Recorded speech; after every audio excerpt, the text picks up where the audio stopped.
Hi, I'm Angified. I started Angified Presents. We share the love of music.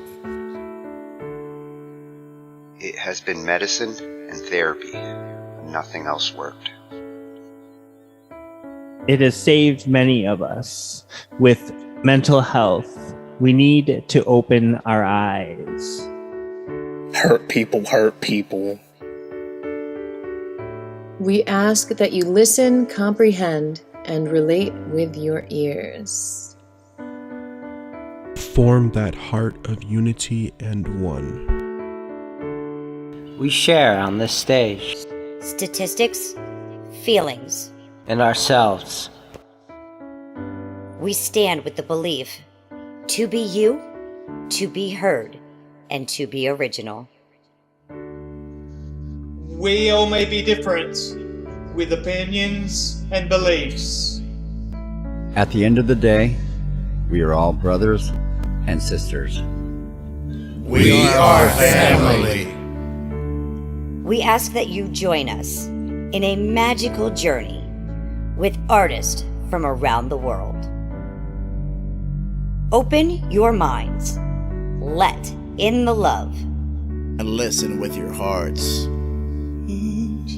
We all want a better tomorrow. Be one. Communicate and look out for one another. And then, and only then, will you find the world. We will find peace in all the world. You'll find the world. And you will find in this shining world heroes among us, and every boy and girl. Many have been broken, red hearts turn black. Love will melt the ice and turn it back, and you will find the world. You will find the world. You will find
of change on a PC or a Mac and even with a mobile device. We'll be talking about it all every Thursday night, from software to plugins and synths that entice. Dive deep into tech and let creativity take flight. Talkin' IT. We're talking IT. Come and join in and have some fun. It's highly educational with a lot to learn. From bedroom producers to seasoned pros, we're breaking it down so knowledge grows. Whether you're a DJ or a beat making wizard, we got the tips and tricks to make your sound sizzle. Mixing and mastering, that's our jam. With the tutorials and tips on how much rap. Get the best quality from your setup and gear. Tune in every week and lend us your ear. We're talking IT. Come and join in and have some fun. It's highly educational with a lot to learn. We're talking IT. We're talking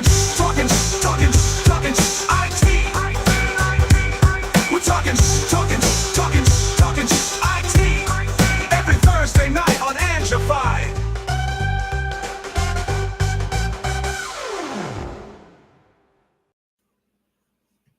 Every Thursday night on Angified. Right here. That's where we find it. And tonight we're actually covering like the first 3 pages of our intro. Nice. I just realized as I was watching it, I was like, damn. That's where you got the idea. We really do cover this stuff. Absolutely. Got to get to it all. Yeah, and it's a wide range. Tonight we got a little mishmash going. Next week we're going to be on Hallows Eve, and we're going to get into like some creepy stuff and things, for the season. Some of tonight is going to lead into some of that, not necessarily on the creepy side, but on the experimental side that leads to it. Nice. Gotta love the creepy stuff. And some of the other things that are getting creepy are like what's going on with AI. It's been a little while since we took a look at the current AI scene, and I had to include at least one thing about that because it's moving fast over there. It is. It's important to document. Yeah. Let's go to the cave and see what we've got.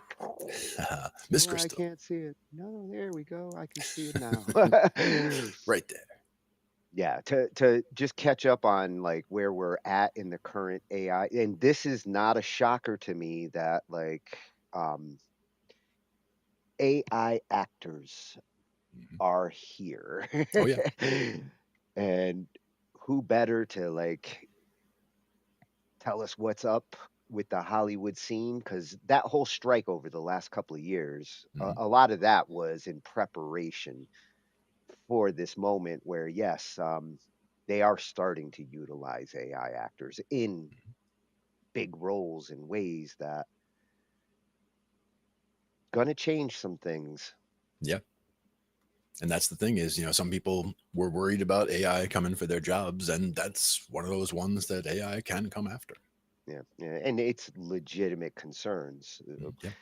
She's going to address that. Our Miss Crystal from Top Music Attorney and Delgado Entertainment Law, and that's another reason why I chose this one. Last week, YouTube came up with this new feature where you can pair channels and videos, and this is the first video that I found that's actually utilizing that. So both of her channels, Top Music Attorney and Delgado Musical Law, are now tied to the video, which is awesome. Nice. We're gonna have to start utilizing that because we got a IT channel. That's right, we do. And we know how to use it. Exactly. And just to continue with last week's IT stuff, I wanted to discuss something that I have spent years on this discussion with clients and computer users, and naming your files and directories the right way. Yeah. I'm sure we both have some stories on that one. Yes, and I figured you can relate with Oh what we're yeah. going to be discussing here. Oh yeah, some best practices and some worst practices. I can Yeah. tell you about some both. If you ever burn data to CDs back in the Mhm, 90s, then mhm. you began to understand like naming conventions. You can only have 127 characters. You can't have certain weird characters. Um, we don't deal with that anymore because we don't tend to burn to CDs that have that ISO standard. Mhm. But at the same time, if you have a network like I do, and especially if you have like a Mac over here and Windows over there, and you're trying to like get files or run them across the network, those operating systems don't play nice with their names. No, and I mean 128. That's an enormous file name compared to what we used to have. I mean, us old Uh, folks remember 8.3. I mean, 8.3. You can't do a lot with 8.3. But you can make a file system that you can find things where you only have 8 characters and then a period and then 3 more. well, thank God it was only 8 plus 3 in the DOS days because you had to Mhm. type that shit for the most part, unless Oh you yeah. knew the secret with the right arrow and boom, it'll type it for you. But Mhm. most people didn't know that, so they'll sit there and type 127 character names and realize, damn, I should really shorten like my name. Mhm. Oh yeah. Yeah, and there were, numerous, trouble tickets that we had over time of things that seemed like just a weird problem or something wouldn't work, but the problem ended up being that they're trying to use a file name that exceeded the maximum and they double click the file, it opens the application, but it doesn't bring up the data they want because it's too long, so it can't find it. Yeah. So One of those things. we are going to look at how to do it properly. Yes, because that's important. Yes, and there's a little bit of music theory in the middle of all of this. Mhm. Uh, uh, Again, I'm wanting to get warmed up for the creepy Mhm. mood, and I think minor. I think Mhm. Oh yeah. minor scales. I think minor chords. Mhm. So write a song, the channel that we've gone to on several theory nights. He discusses how I wish minor key chord progressions were explained to me as a Nice. musician, and Mhm.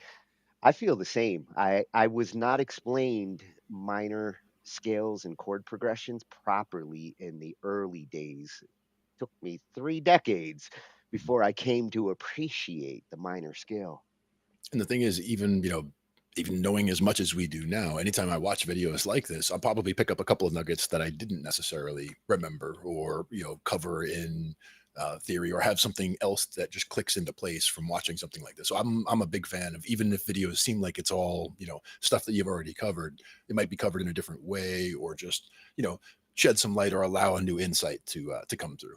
Yeah, yeah. Well, I like to see it from different perspectives Yeah. too. One of the cool thing with a lot of our channels is you will get like 3 different views on one particular approach. So Mhm. it it, it helps to understand how other musicians see the same thing. Yeah. And one thing is, when we talk about the numbers, we talk about the going from the 1 to the 5, or a 1 4 5 progression. When we're talking about things like that with the minor progressions, that you could just think of it as you're starting on the 6, because the 6 Yeah, is the minor relative to the 1. So it's all relative. yeah, so like a minor 1 4 5, you could just think of as a 6 2 3 in the parent major key. If you wanted to look at it as all white notes, for example, you could say an A minor, 1 4 5 would be a 6 2 3 in C major, that kind of thing. And if you really want to get nuts, uh, let's get nuts. Nice. The case for experimental music. This is the kind of musical debate that you will find people on both sides of. Hmm. Some really want to like go with the philosophy that you can do anything in Hmm. music, and Yeah. if you're really good at it, every once in a while you get those composers and musicians who get away with that. And Mhm. experimental music is some of my favorite to appreciate. Not Mhm. necessarily what I'm going to listen to for 6 7 hours a day, Yeah. but it's the kind of music that when a composer really goes out of the box and almost seems to come up with something new out of those, 7 notes that we have. There is a good argument for why you need some musicians to think this way. Sure. And again, to find where that line is, at what point sound does become music, because there's stuff on the one side of that line and there's stuff on the other side of that line. But one thing that always comes to me with experimental music is things like early Pink Floyd and prepared piano is one of those that you hear the term where like you take an upright piano and they hammer nails into it or do things to it so that when you hit the keys it sounds completely different than it would normally sound as a piano. It's been treated in a way where it's now a completely different instrument. Yeah, you see with the modern bands, the way they experiment tends to be that way. Where Queen made a whole album where they spent 3 months in a house and just like, let's throw everything in this room and start banging on it and hitting it and see what it sounds like. And experimenting that way is a great way to bring new sound to your music. And then you've got the flip side, like a composer like Stravinsky utilized natural orchestral instruments, but in a very abstract, super dissonant approach. Where at the time they were like, wait a minute, you're calling this music? A lot of people didn't agree with it. The Rite of Spring caused riots its opening night Yeah. because the people wanted their money back. They're like, this is supposed to be a ballet. Yeah. This shit's crazy. Yeah. Not everybody's going to be a critic, right? Yeah, but history, proved him right. He is become known as like one of the fathers of modern contemporary classical, experimental classical in the 20th century.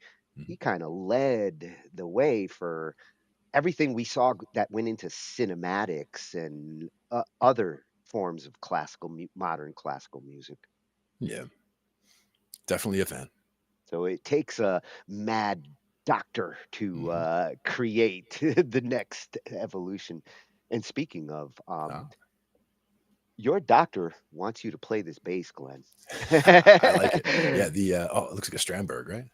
I figured you would know what's up with this bass because I looked at it and I was like, okay, I've seen the headless and all that, but from To what me, I the giveaway gather, is the bottom there where it's resting on his leg. You can see how it like would rest on this leg or it would rest on that way. oh Like yeah, to me, yeah. that's kind of the giveaway in the body shape there. I want to say Strandberg, but we'll see when we get into it. Well, it looks ergonomic. Exactly. And light. One thing with the missing headstock there is that's a good chunk of weight that doesn't have to be there. True, true. And this one's coming from Base the World. Nice. We got this site back when we did our Base Night Part 2. Yep. Absolutely.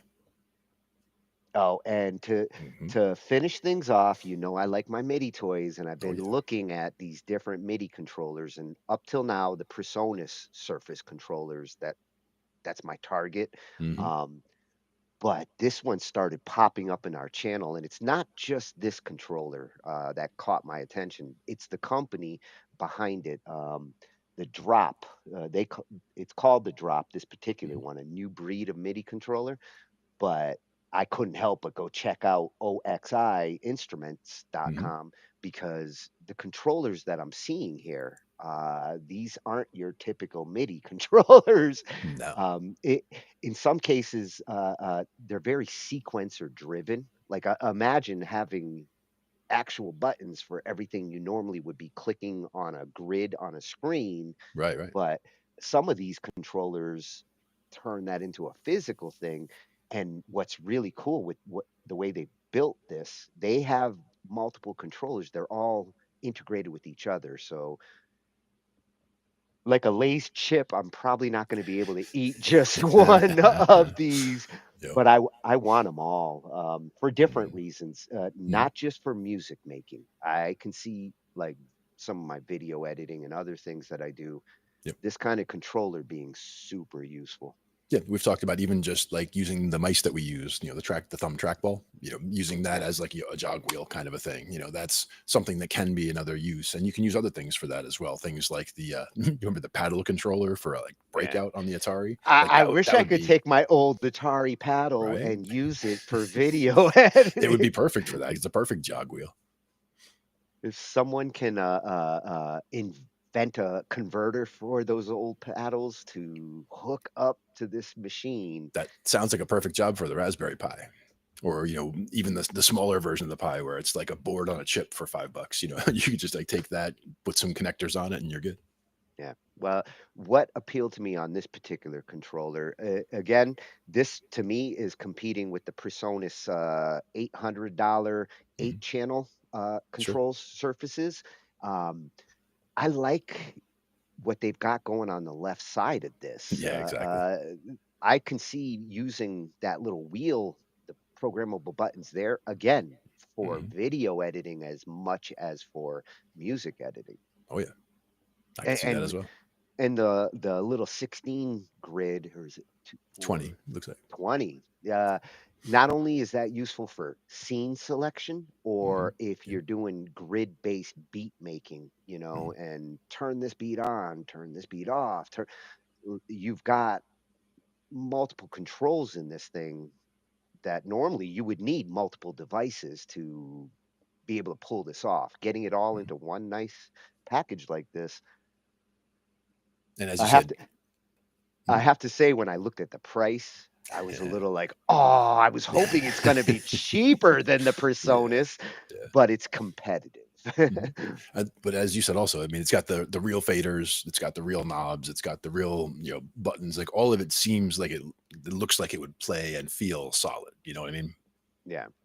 That's Yeah, important too. it does look like it's built well. All the ones that I'm seeing coming from them look like Mackie level Yeah, yeah, tough. exactly. And that's saying something. We are gonna defrag our brains, Maha. Yes, indeed. But Well, first, we'll start with what's going on in the AI world. Mhm. From one of the best legal resources to look at AI on the music side, she's looking at it on the Hollywood side in this particular case. And like I said, the cool thing with this one, it's my first time seeing this collaborators channel option in use, and Okay. I've got both the links in our description file. Everybody should check out these channels. The top music attorney one is better for like keeping up with the trends of whatever's going on and on any given day, especially in the AI world, music copyright and all of that. The Delgado Entertainment Law channel is a much more useful resource when you're looking for specifics like those band. We looked at the band lab clause a couple of months ago, and Right. in 10 minutes she explains like everything that you're dealing with when you sign up for these musical services. Mhm. Very useful information for any musician out there that is signing up to these places. Definitely. And right now she's going to be looking at AI actors. They're here. Um, some of the reason why these strikes were going on in the first place was for this kind of situation. And I'm curious to see how the legal side of this is going to justify the use of AI actors, which is Yeah. happening. And again, some of it was probably the litigation was probably all started a long time ago before it was even as much of an issue as it is right now. But they were trying to get ahead of it, would be my guess, because they saw this coming. As soon as AI started coming around, as soon as some of the deep fakes started coming around, I think they saw the writing on the wall that this was coming and needed to be at least explored at this point. Yeah, they definitely were proactively trying to avoid this situation, but it's kind of impossible to avoid. Mhm. Otherwise, the only solution would be no AI, and that's not happening. So, Right. That genie's uh, already out of the bottle. Yeah. yeah, we're gonna have to see how a lawyer deals with this because I can see her being on the side of the actors on this, but at the same time, as a professional, realizing the legalities as the way they work at the moment, I don't think the movie studios are technically doing something wrong. So That's the thing, is it's a matter of updating the framework to be relevant to the tools of today. So that's kind of where we're getting. yeah, and that's kind of where she's fighting with the courts to get these laws straight, up to date. We're living in 20th century laws here, and we're in the 21st century now. So Yeah. I think And they, nothing against any particular lawmaker, but lawmakers aren't necessarily equipped to deal with this either, because they're not dealing with this every day. So, if all of a sudden you tell them AI and actors and this and that, and they say, well, how is that a bad thing? How, who's losing money, this and that, and they don't even necessarily understand the problems at that point. So it's important for them to have consulting, to consult with people who have a lot of the industry experience. yeah, well, that's why I'm glad that some of the YouTubers like her, Beato, they've gone in front of Senate Right. and given some of their concerns so that these lawmakers understand it from the professional's perspective. Exactly. And that's important. Yes. We love you, Crystal. Yes. Let's see what you got, Sadie. There's a new actress that's becoming very popular named Tilly Norwood, and the thing is, she's all AI generated. Now, it's amazing because we're getting reports that apparently this AI avatar is getting scouted to get signed by top talent agencies. Cue the incredible backlash from Hollywood. Now, this was just announced last weekend at the Zurich Film Festival, and the creator, Elaine van der Velden, says Tilly is to be, quote, the next Scarlett Johansson or Natalie Portman. Now, I have questions. And really, let's put this in 3 categories. 1, is there an avalanche of lawsuits that are now going to come at this creator and, of course, the AI production company, Particle 6, as well as the spin-off AI studio that created Tilly? We'll come back to this. 2, are AI actors going to replace real human actors? And 3, how is the industry in general responding to Tilly? Now, I'll actually start with the industry piece. So this was the statement put out by SAG-AFTRA following the announcement of Tilly, which basically says, oh hell no. Quote, to be clear, Tilly Norwood is not an actor. It's a character generated by a computer program that was trained on the work of countless professional performers without permission or compensation. We're going to come back to that as well. It has no life experience to draw from, no emotion. And from what we've seen, audiences aren't interested in watching computer-generated content untethered from the human experience. It doesn't solve any problem. It creates the problem of using stolen performances to put actors out of work, jeopardizing performer livelihoods, and devaluing human creativity. Now, as many of you know, my law office is involved in a number of AI lawsuits because a big part of this is not just the impact on the industry and the creators, right, of which are concerned they're going to get replaced, but it's specifically what was the AI trained on? Because this incredible ability to show emotion, be expressive, and as the AI studio says, with Tilly, comes fully loaded with complete backstories, distinct voices, evolving narrative arcs, can engage in unscripted conversations, do monologues, and respond in real time to adapt to different audiences. And in fact, we saw some of this on Tilly's Instagram, right? So we saw things like she's doing screen tests, action sequences, she's doing parodies. So rewind. The creator, Elaine is actually not only a Dutch actress, a producer. As she puts it, she's trying to do something innovative. This is not about replacing human actors. It's about doing something that is tantamount to like animation or CGI. Now, she put out an official statement. We're going to get to that. But on whether studios are going to go for this. Here are the pros, right? You get to hire Tilly, who's going to work 24/7 and not complain. And quite frankly, this seems to be the thing that no one's really saying, that studios, record labels, as it relates to musicians and music creators, right? The corporations that are running the entertainment industry kind of just don't want to deal with you. So instead of having to deal with you, they're just going to deal with these tech companies and get AI avatars that can work 24/7. Now, if you guys remember with SAG-AFTRA, this was in 2023, if I remember correctly, and there was a lot of outrage and asking for better protections for performers' likeness, right? Their voices, their faces so that there can't just go and be AI replications of actors without their permissions. Now, just as a general rule, regardless of where you are in the entertainment industry, there has to be language in all of your contracts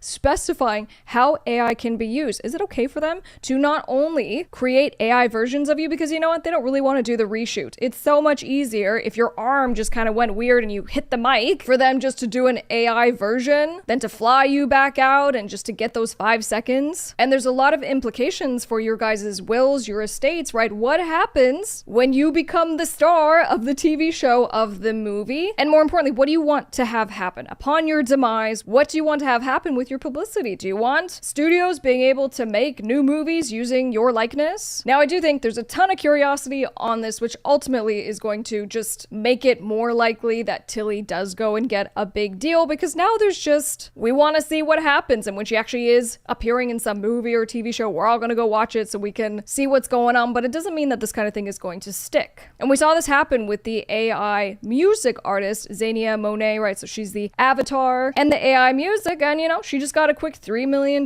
deal, which we speculated was because it seemed like the music was resonating, it was connecting. So in other words, it's able to be monetized. If something can be monetized, guess who pops in? Any corporation that's looking to exploit something that makes people feel something. Now, let me put it out there just for the sake of argument. Well, what about times we've had, cartoons put into movies? Roger Rabbit. Is this really any different? Does it matter that in this case, Tilly is being represented as human? And is that what is rubbing people the wrong way? What if it was clearly a monster? What if it was clearly something else? And then how is it going to work? Well, I can answer that. And how this all works is that ultimately the prompter, right? The person, in this case, Elaine, and her AI company, who is responsible, who has the exclusive rights to this AI personality, they're the ones who are going to do the contract. They're the ones that are going to negotiate for the rights and the royalties. But guys, there's this huge thing that a lot of people are not talking about, which is the wrinkle with copyright. So meaning if something is fully AI generated, you cannot get copyright registration. And that is one of the most valuable aspects of intellectual property, which is a key difference here from, let's say, the CGI character, which is not the result of prompts. It is not the result of a machine making it. It's the result of a human using a tool. But that's also why people get confused. And then people are like, well, what about credit? How do we credit the AI character? Well, it's like anything else that we negotiate. How do you want to be credited? Where should it appear? I mean, it just gets negotiated in the contract phase of this. But I do wonder about just disclosing to viewers, because here's what I know. I know that people don't like being lied to. And at least for now, people are not used to AI stuff. They're not used to AI music. They're not used to AI actors, especially if it's being presented that this is a real human. And this was part of the problem when we had all of these AI bands pop up onto Spotify and they were pretending to be real people. They're like, hey, come see our band, buy our merch. Well, actually, there are legal theories to protect consumers.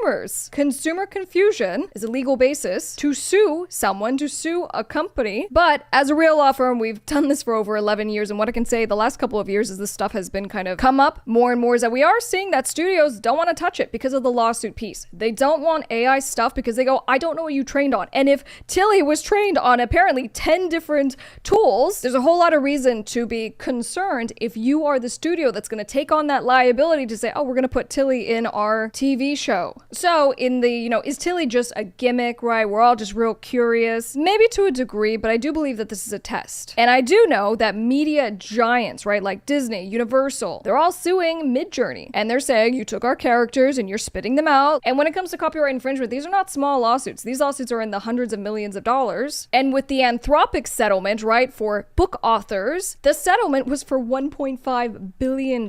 So the argument is there's a ton of money to be made if you're an AI company, and it just is advantageous for you to move quickly, scrape from wherever you can get stuff from to train your AI, pump out what we'll call a new product, which is going to be your AI product, start trying to monetize it, and hopefully you'll make more money than the lawsuits you're going to have to pay out for. But I understand that the incredible fear around this is that really this is going to replace jobs. And I do think that is a real risk here, because it's really if it becomes normalized. For example, there are movies where the whole thing is based on us seeing the actor as young. So we see the kind of CGI and the special effects for the majority of the movie, but we as the audience know what's going on, okay? We understand that that is not the actor as of today. So in that instance, the trust isn't broken. And so that's what I'm saying from the standpoint of whether this is a smart business move. Now, I promised that we would look at what did Elaine have to say. She put up a post on Instagram. To those who have expressed anger over the creation of my AI character, Tilly Norwood, she is not a replacement for a human being, but a creative work, a piece of art. Like many forms of art before her, she sparks conversation, and that in itself shows the power of creativity. I see AI not as a replacement for people, but as a new tool, a new paintbrush, just as animation, puppetry, or CGI opened fresh possibilities without taking away from live acting. AI offers another way to imagine and build stories. I'm an actor myself, and nothing, certainly not an AI character, can take away from the craft or joy of human performance.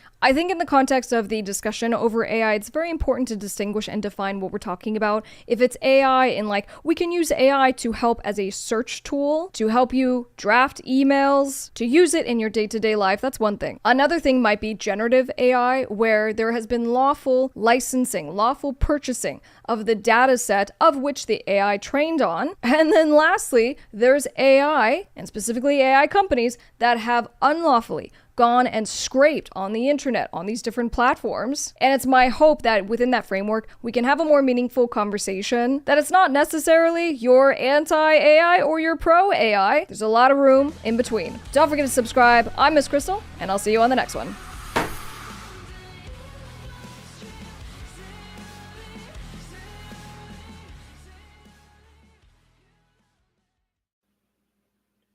Oh, so much food for thought. Right. I feel like I just got a meal there of legal advice. The first thing that struck me, her observation about the 1.5 billion, the approach that they're taking here. It's a lot like what you see in the like pharmaceutical side of markets, where if the lawsuits and what they end up spending on settlements like that is less than the value of what they think they can make from that technology, 1.5 billion sounds actually kind of small when we're talking like virtual actors. Yeah.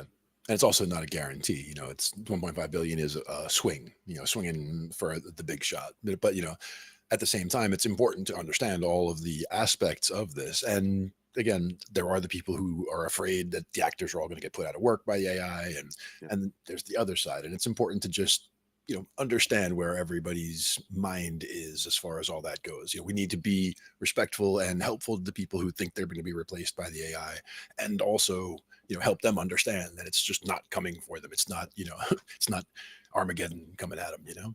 Yeah, and I think Crystal understands that. She sees it from the professional's perspective. That's why she's got the concerns that she has.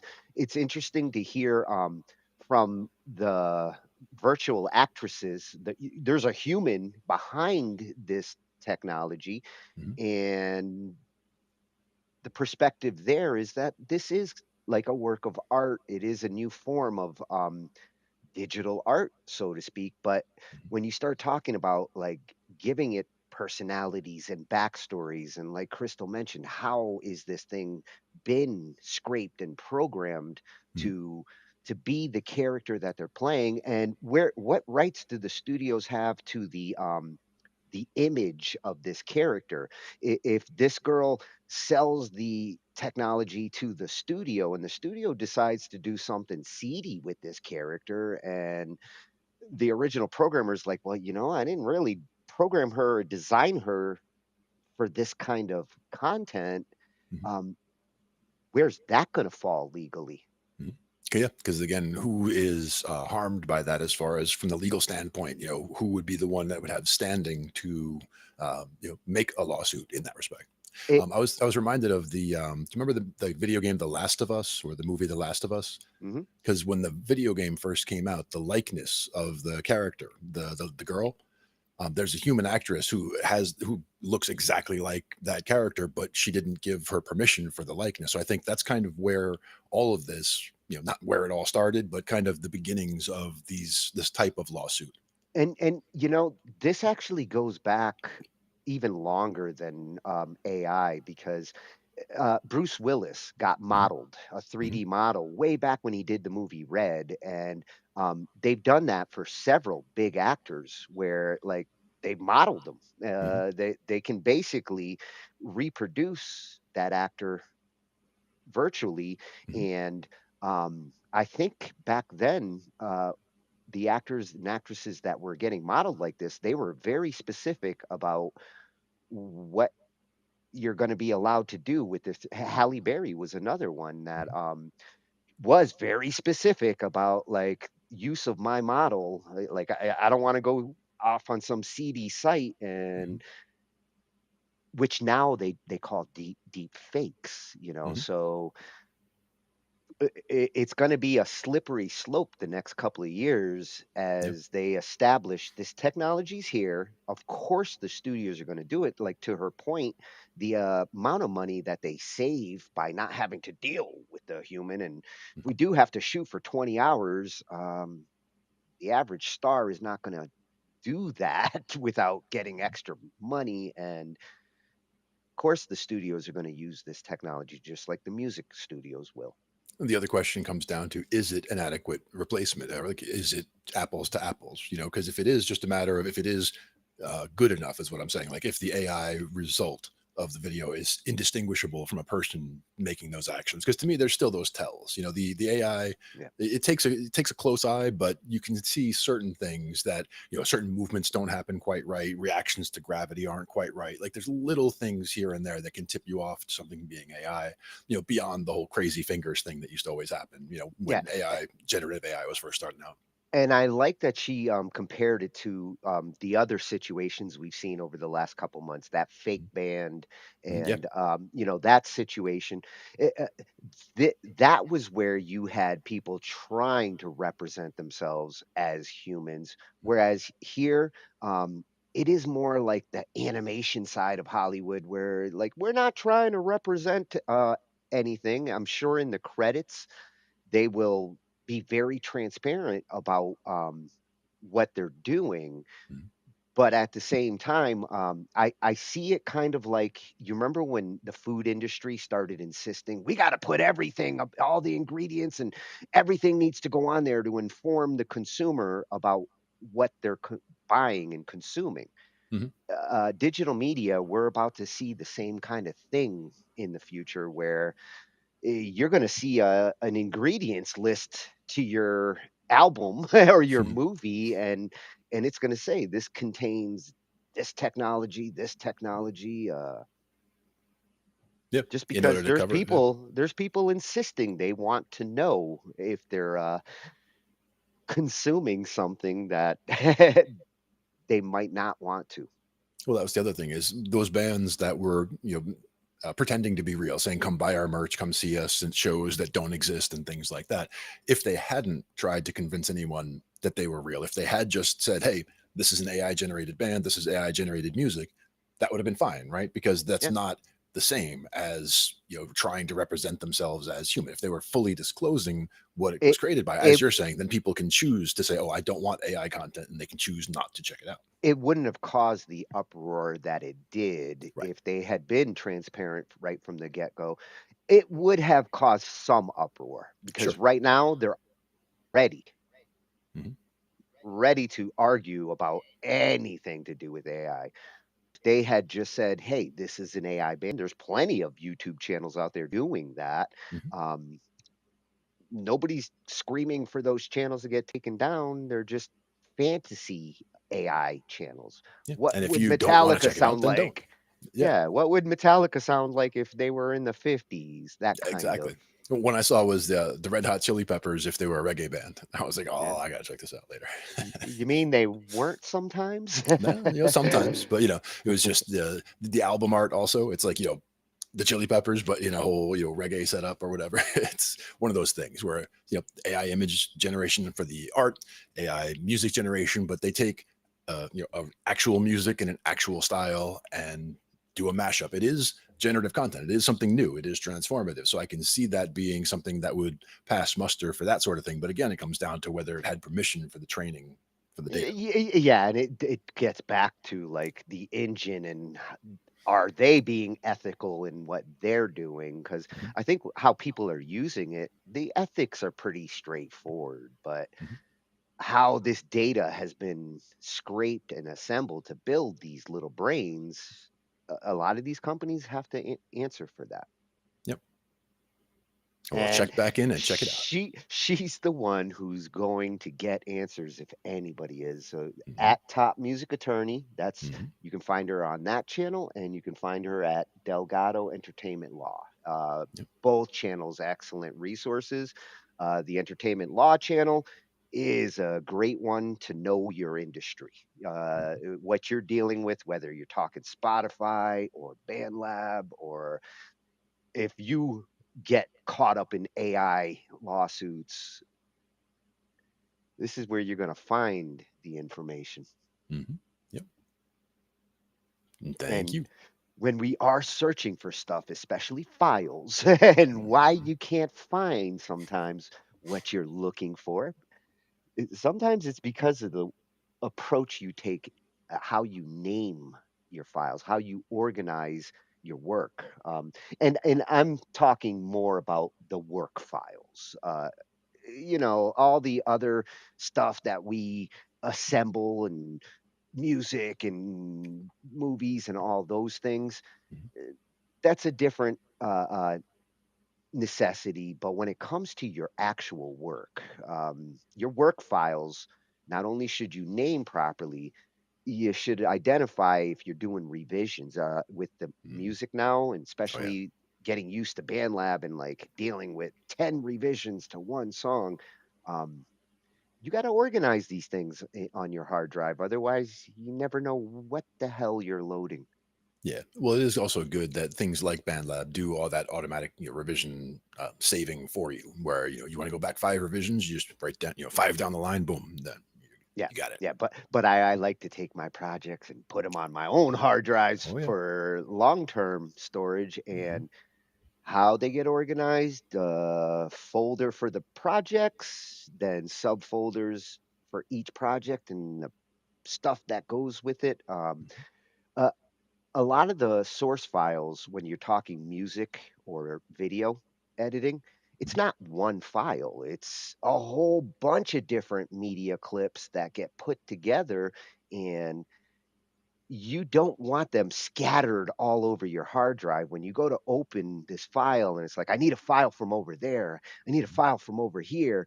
Um, that's a recipe for losing files. Yep. And that's why having plenty of space is important. And also why having a working directory where if you're going to be, if the file is going to be used for this project, it should be somewhere in this working folder for this project. Even if Yeah, it's another copy of the file, I'd rather have a duplicate of it here and know that I have it with the project and not have to worry about, oh, I deleted it with something else over there and now this project doesn't work. That yeah, whole kind yeah. of thing. So I think what we're going to get drilled here is be organized Yes. more so than what you name things. Start with organization, and the naming gets easy afterwards. Yeah, and one example was always Live Fish, Live Grateful Dead. Just tons of shows, and it's all the same song names. So, like, if you were to look for duplicate files, you'll find thousands of duplicate files because they're all the same song names. But the idea is there's a date, and it's in there, and there's some, not like an airport code, 3 letter or whatever, but there's some kind of identifier as to where the show is and whether this is a first set thing or a second set thing or a third set thing. Like all these things are built into the file name so that when you just look at the file name, you can now read it and you can understand exactly what that file is. Yeah, it's funny you mentioned the Dead there. Back at the end of the 90s, when we were ripping like Hmm. everything and digitizing like all the CDs and tapes, Hmm. I had a friend who was a big Deadhead collector. He was Sure. one of the traders. He had every bootleg of Hmm. everything. Nice. And he had converted them all to MP3s, and he Hmm. was using, he had just gotten one of those, the what is it, the iPods, that Okay. had just come out, and he's connected to his Apple account, and Hmm. it synchronizes this massive library of Dead songs. And like you said, there's like Remove 50 duplicates. versions of, and that's what it tried to do. And he came to me because he's like, dude, half my library just disappeared, and I don't know why. And I know why. I was like, please tell me you didn't have this turned on in your iMac or your iPad pod library. Um, thank God he still kept the tapes. That's a lot of work to redo, though. Yeah. He actually converted analog to digital. It was massive. Mhm. Yeah, So that is an undertaking for sure. So this one's a freshie channel. We get to do some IT here. It's at Skill Foundry IO, and he gets to explain what I have spent like 35, 40 years in IT trying to explain.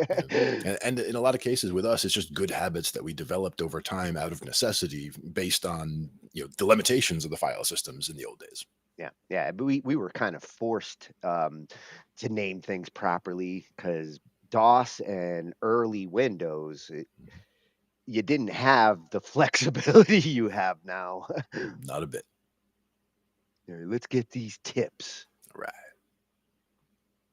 These are the top 5 mistakes beginners make when naming their files and directories. Now, when I start teaching beginners, one of the first bad habits I need to break is how they name those files and directories. Operating systems are designed to be friendly to regular users, but some of the things these systems allow, they cause real problems when applied to professional IT work. So let's establish some good habits from day one, and you'll thank me later. Now, rule 1. No spaces. Spaces in file and directory names might read nicer for regular users, but they can cause some serious problems. In particular, when we work with command line or terminal commands, spaces have meaning. These tools often assume that a space means moving on to another part of the command, not part of the same file name. So when we work with files and directories with spaces in the name, we have to add additional characters, which we call escape characters, or we have to wrap them in quotation marks or other symbols. Another example is web development. Spaces are not valid in URLs, and they must be replaced by %20 characters. And at best, dealing with spaces in file and directory names is annoying. And at worst, they break your commands and your code. So when you're naming files and directories that have multiple words, professionals usually use one of these options. Now, the first is underscores. Underscores are probably the most common. For example, my project file.py. Next, we have hyphens. Hyphens are a really popular choice in web files, though some tools and programming languages will treat hyphens as subtraction operators. But here you go, myprojectfile.py. And then we have camel case. In some programming languages, there is no separator between words. That's what they prefer. So what they do is the first character is lowercase, and then each additional word uses a capital letter. So here's myprojectfile.py in camel case. And then we have Pascal case. And sometimes this is called proper case or upper camel case, but basically each word starts with a capital letter, including the first character. So here's myprojectfile.py in proper case. And I don't know how much time I've lost in my career removing spaces and special characters from files that non-technical users send me, but if I had $1 for each time, I'd be a very rich man. Now, rule 2, avoid special characters. That includes spaces. But in general, your letters A to Z and numbers 0 to 9 and the underscore are the safest characters. Hyphens, as I mentioned, are usually safe, but avoid special characters like exclamation points, $signs, and things like that. They are risky to use. Depending on the tools and software you're using, those special characters may cause problems.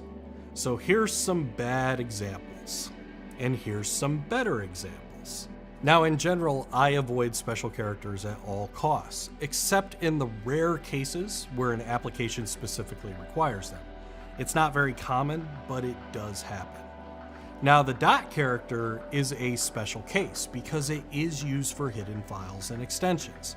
Obviously, we can use that in file and directory names for those purposes, but otherwise you should avoid using it. Now, rule 3 is to be descriptively concise. There is an art to naming things. It's actually one of the more sneakily difficult things about being a technology professional.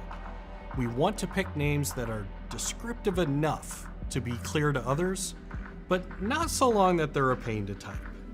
So here's some bad examples of file names, and here's some good examples of file names. And you can see the difference. And if you do this well, your future self and your coworkers will thank you for clear, descriptive names that explain what the file or directory is for. Now, rule 4 is case sensitivity. And this is one thing beginners learn quickly when they're stepping into professional tech. Letter casing often matters. Capital H hello is not the same as lowercase hello, but sometimes it is. It depends on the software and the tool that you're using. And if you want to save yourself some pain and frustration, I suggest just always assuming that letter casing matters. But when in doubt, you should use lowercase characters. It's by far the most common convention, especially when you're working with servers. And now we have rule 5, dates and sorting. Sometimes it makes sense to put a date as part of the file or directory name, like a log file that contains information about a program that's running on a specific date, or a daily data dump of reporting information. It makes life so much easier if the file name can be easily sorted by the date that it references. But because of how numeric and alphabetic sorting work, you should always use the year, month, day format for dates in file and directory names. For example, these files will not be sorted chronologically. And the reason for this is that when you're sorting, each character is compared from left to right. The 2 in 12 comes after the underscore character when sorting. So the 2024 report would show up after the others if we're sorting it in ascending order, which is incorrect. Instead, if we name the files using the year, month, day, including leading zeros like this, now the files will sort correctly in ascending order. The names will be consistent, they'll always be the same length, and each character can be compared properly. That is how the sorting is going to work. So generally, the international standard date format of that YYY-MM-DD, that is the best format. So if you were born and raised in the United States, sorry, but you're gonna have to change the way you write dates. And now here's your bonus rule. Be consistent. Once you decide on a naming pattern in a project, stick with it.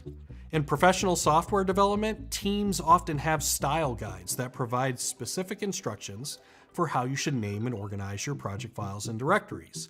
And if you fail to follow those guides and you're inconsistent, you're going to really annoy your peers. So if you learn to apply these rules from the very beginning, you are going to have a much easier time getting started in learning IT skills. And to be honest, it'd be a better technical world if even non-professionals followed these rules too. Happy coding.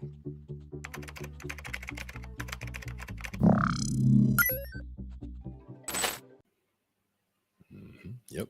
Oh, a man after my own naming convention heart. Yes, indeed. As soon as you see that year, month, day, I'm like, oh yeah, absolutely. That's the whole Grateful Dead thing I was talking about there. Yep. I wish that like every client I ever dealt with over the last 40 years, I had that video to like get them going on a computer.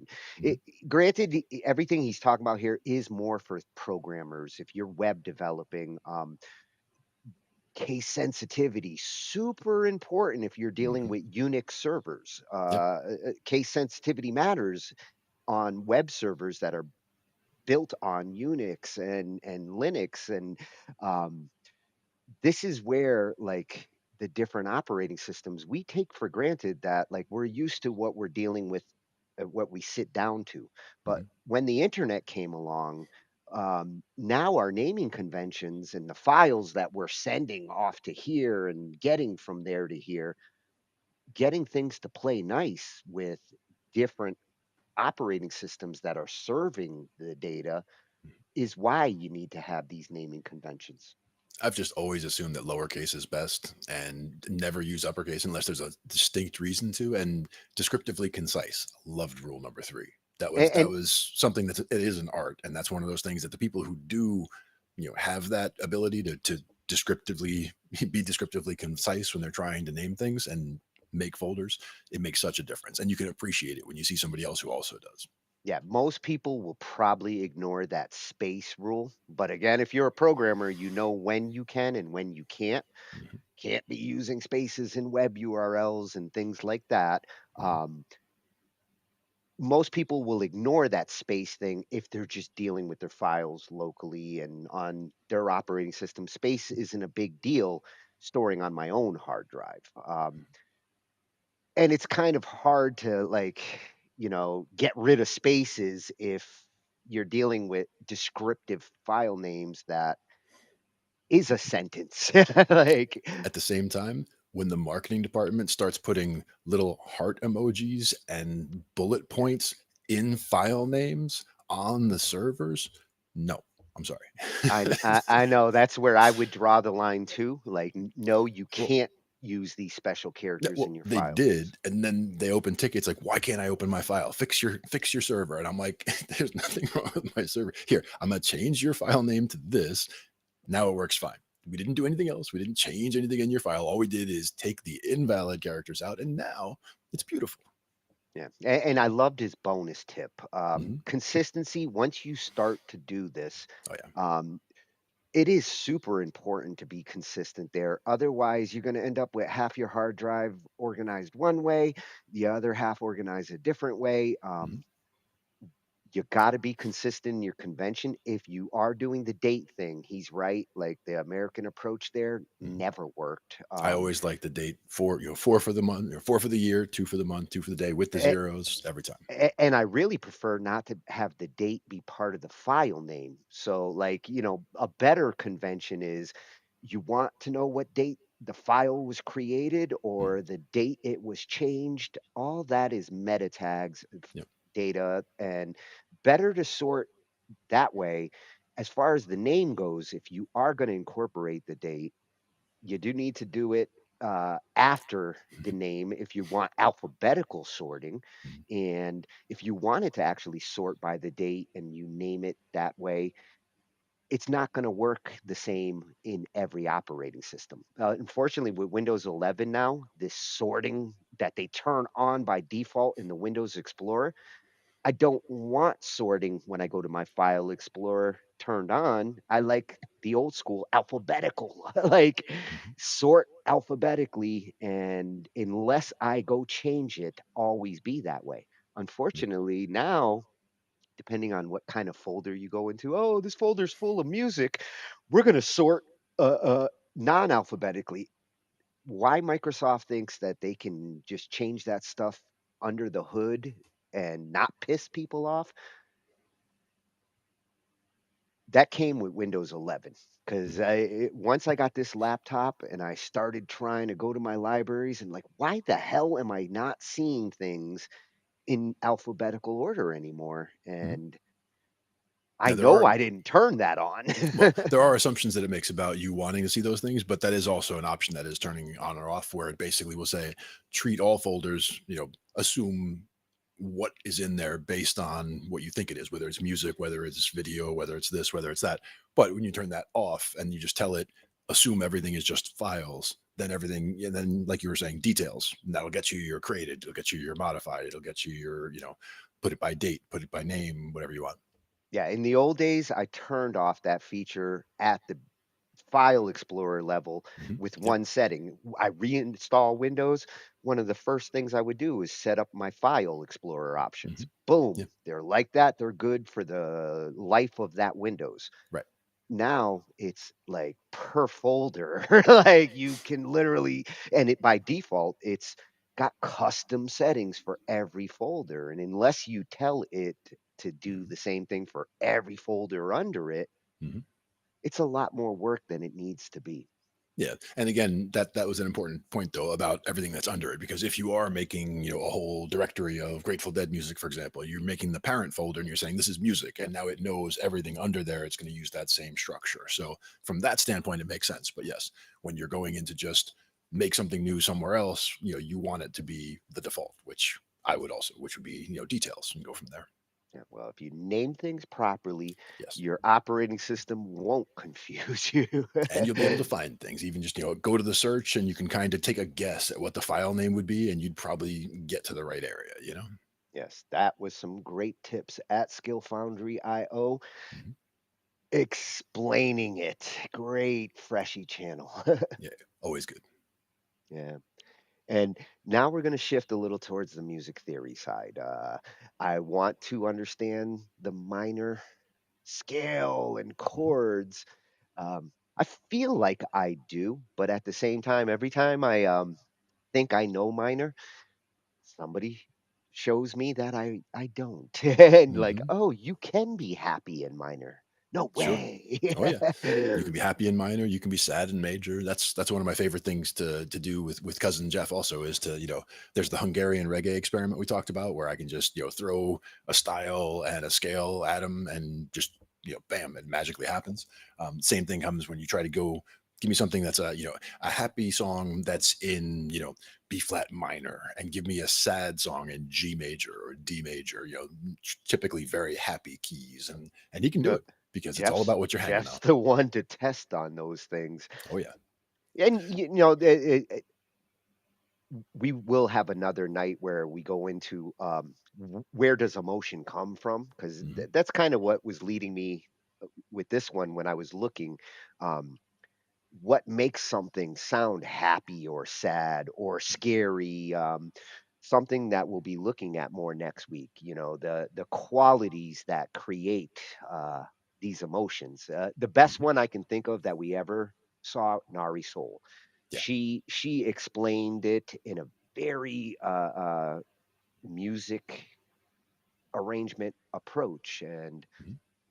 And I think Jake also did a good job with when he was going through the modes and talking about like the dad rock and the oh yeah, Dorian, and going yeah. through each of the modes and kind of giving the feel, or what you can kind of use that mode to try to drive towards. Like Phrygian is going to give you that metal sound, or that that kind of thing. Yeah, well, sometimes it is the scale that brings in the sad or creepy.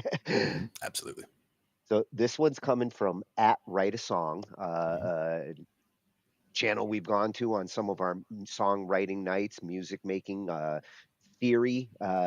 This tonight, it's going to be some theory, Mhm. and it's how he wishes minor key chord progressions were explained to him as a new musician. Hey, I'm going to start playing an instrument, and the music teacher explains that these are the minor chords. I'm trying to think of how my teacher explained it to me, and it never clicked for me in the early days of my theory. It Mhm. took decades for me to appreciate minor. Major was a little easier to grasp. It's what you dive into first, but minor is where you really start to find your emotions sometimes. One thing that I always found was kind of neat, if you look at the root and the five, right? If you go put a third in the middle, if it's going to be a major third, then you go a major third first, and then a minor third gets you to that fifth. If you want to do a minor third first, you do a minor third first, and then a major third gets you to the fifth. So it's still the same root and five, but you get the major and you get the minor. But it's just a matter of switching which one is first. It's like a major third and then a minor third, or a minor third and then a major third to get. Man, I wish you didn't miss that parallel Mhm. progression that we looked at last week Borrowing from when C you minor instead of C major. Yeah, yeah. yeah, and doing a C major chord and then a C minor chord and Hmm. turning it into an actual riff approach Hmm. does create that kind of it's Movement. like this shouldn't work, but it does. And that's also where you get the sus chords, where you can do the sus2 and the sus4. And that's where you start feeling that kind of a thing, because, and you hear that in all kinds of stuff once you hear it. That's what dreams were made for. Van Halen. Dun, dun, dun, dun.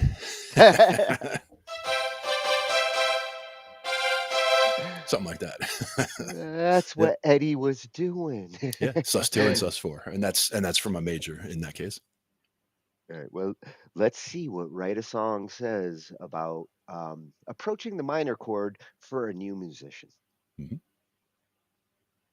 Minor keys are a popular choice for songwriters, and it's easy to see why. Whether writing a heartfelt breakup song or a dark metal song, the obvious choice is the minor key. But minor keys aren't just a one-trick pony. They can also offer an array of unexpected brightness. This makes them a really versatile key for crafting songs with. At this point, it's worth noting that there are actually 3 minor scales, and when people say minor, they're usually referring to just one of these, the natural minor scale. The notes from this scale are then used to create the chords in the minor key. I'll link a video at the end of this one if you want to learn more about this process. You will commonly see minor key chords written out in Roman numerals. These are used to show you the function of each chord in the key. That means how it works and how other chords interact with it to create different sounds for your progressions. The Roman numerals are universal. They are not tied to any particular minor key and can be applied to the key of your choice. Here are the 7 chords you find in minor keys. Uppercase Roman numerals represent major chords, lowercase are for minor chords, and the diminished chord is a lowercase with a small circle or degree symbol next to it. If we take the C minor key, which I'll use for examples later, then the following chords are used for each of the numerals. 1 is C minor, 2 is D diminished, flat 3 is E flat major, 4 is F minor, 5 is G minor, flat 6 is A flat major, and flat 7 is B flat major. These are known as the diatonic chords of the key of C minor. Like a game of poker, you can play these chords in different ways to create progressions. Most of these are straightforward, what you see is what you get. But the beauty of minor keys, there are also some bluffs that you can try out. So let's look at the ways we can play the game of minor keys. The simplest idea is just to play some combination of the 1, flat 6 and flat 7 chords. These all work well together and are used widely in popular music. The blend of the minor tonic with the 2 major chords gives an element of brightness, but there's definitely a feeling that we aren't in a major key here. Here's a few different arrangements in the key of C minor.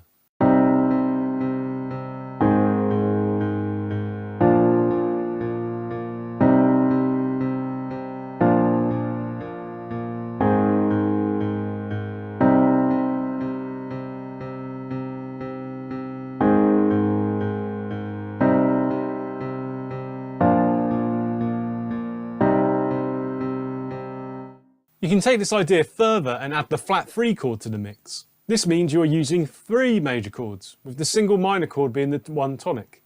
This gets us about as far away as possible from the idea of the minor sound. It is undoubtedly positive, but has an underlying tension or menace that keeps it interesting. For this reason, you'll find the following 1, flat 6, flat 3, flat 7 progression all over popular music in many different genres.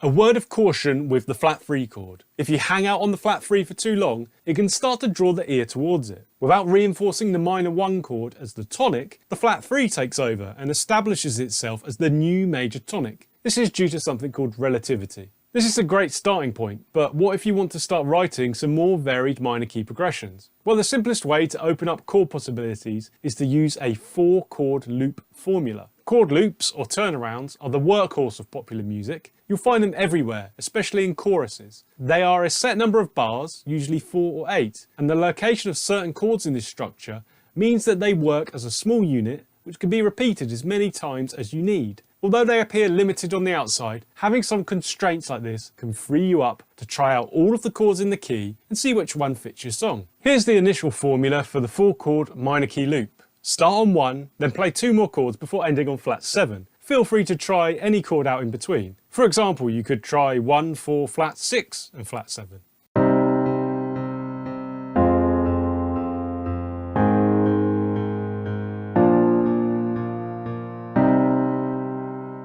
Or maybe rearrange and see what 1, flat 6, 4, flat 7 sounds like.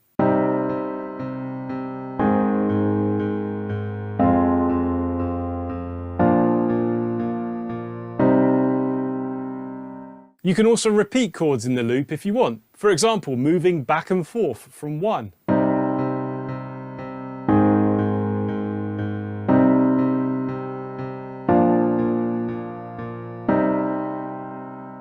If the 4-chord loop starts to feel a bit limiting, then you can open it up a bit by changing the final chord. 2 other choices are available, the minor 4 and the 5 chords. Feel free to experiment in the same way with the 2 blank spaces in between.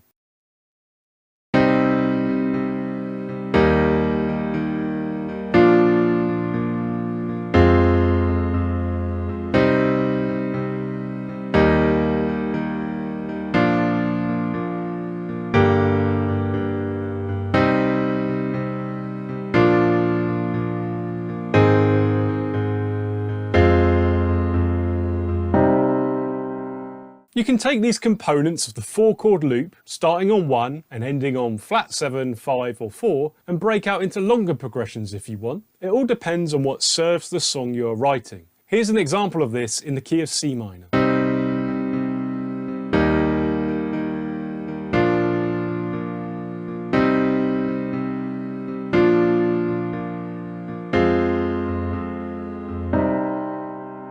So far we've only been playing our minor key chord progressions openly and honestly, using just the diatonic chords. But now it's time to bluff. As I hinted at earlier, minor scales come in different flavours, and this means they can easily be manipulated in different ways to create different sounds and effects. The main bluff you'll see used extensively in minor key songs is to bring in a chord from outside of the key, that is a non-diatonic chord. This chord is the major 5 chord, also known as the dominant chord. For example, in the key of C minor, the 5 chord is usually G minor. In this case, we would play the G major chord instead. Another way to think of this chord is as a borrowed chord. We have temporarily borrowed it from another key to use in the minor key. If you're familiar with chords in the key of C major, then you will know that G major is the 5 dominant chord, which creates a strong cadence that pulls you back to the 1 tonic. When we bring this into the minor key, it will serve a similar purpose. It creates a much stronger sense of drama and tension than the minor 5, and when you resolve to the minor 1 tonic chord, it has a greater sense of resolution. The reason for this is the notes, or one particular note, in the chord. I've mentioned G minor and G major, so let's look at the notes in each chord. G minor is constructed with the notes G, B flat and D, whilst G major contains the notes G, B and D. Moving that one note up half a step brings it right next door to the root note of the scale, which is C. This is called the leading tone in the C major scale, and is the reason why this major 5 chord has a much stronger pull to the tonic 1 chord. To experience this, have a listen to the chord at work when simply moving from 1 to major 5.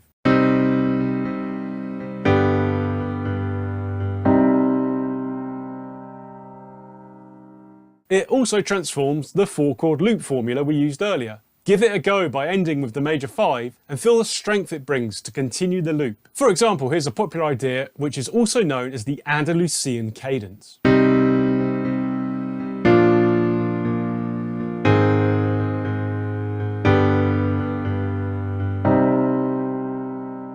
Major 5 is often used with just the flat 6 and 1 for a popular and powerful sound. For example,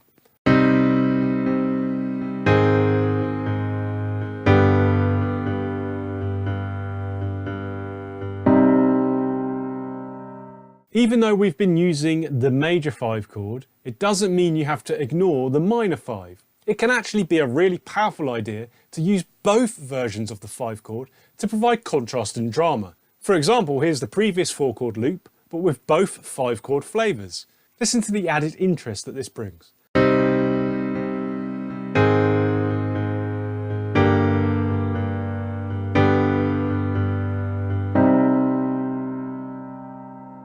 So far I haven't used the diminished 2 chord, but you are free to give it a go in the 4-chord loop if you want. Whilst diminished chords are extremely rare in major keys, they do crop up a little more in minor keys. The most likely way you'll see them played is in a 2-5-1 progression. 2-5-1s feature in major keys and are a staple of jazz music. In minor keys it involves the diminished 2 chord and that borrowed major 5 to create a dramatic flourish of a progression. Here's an example in the key of C minor.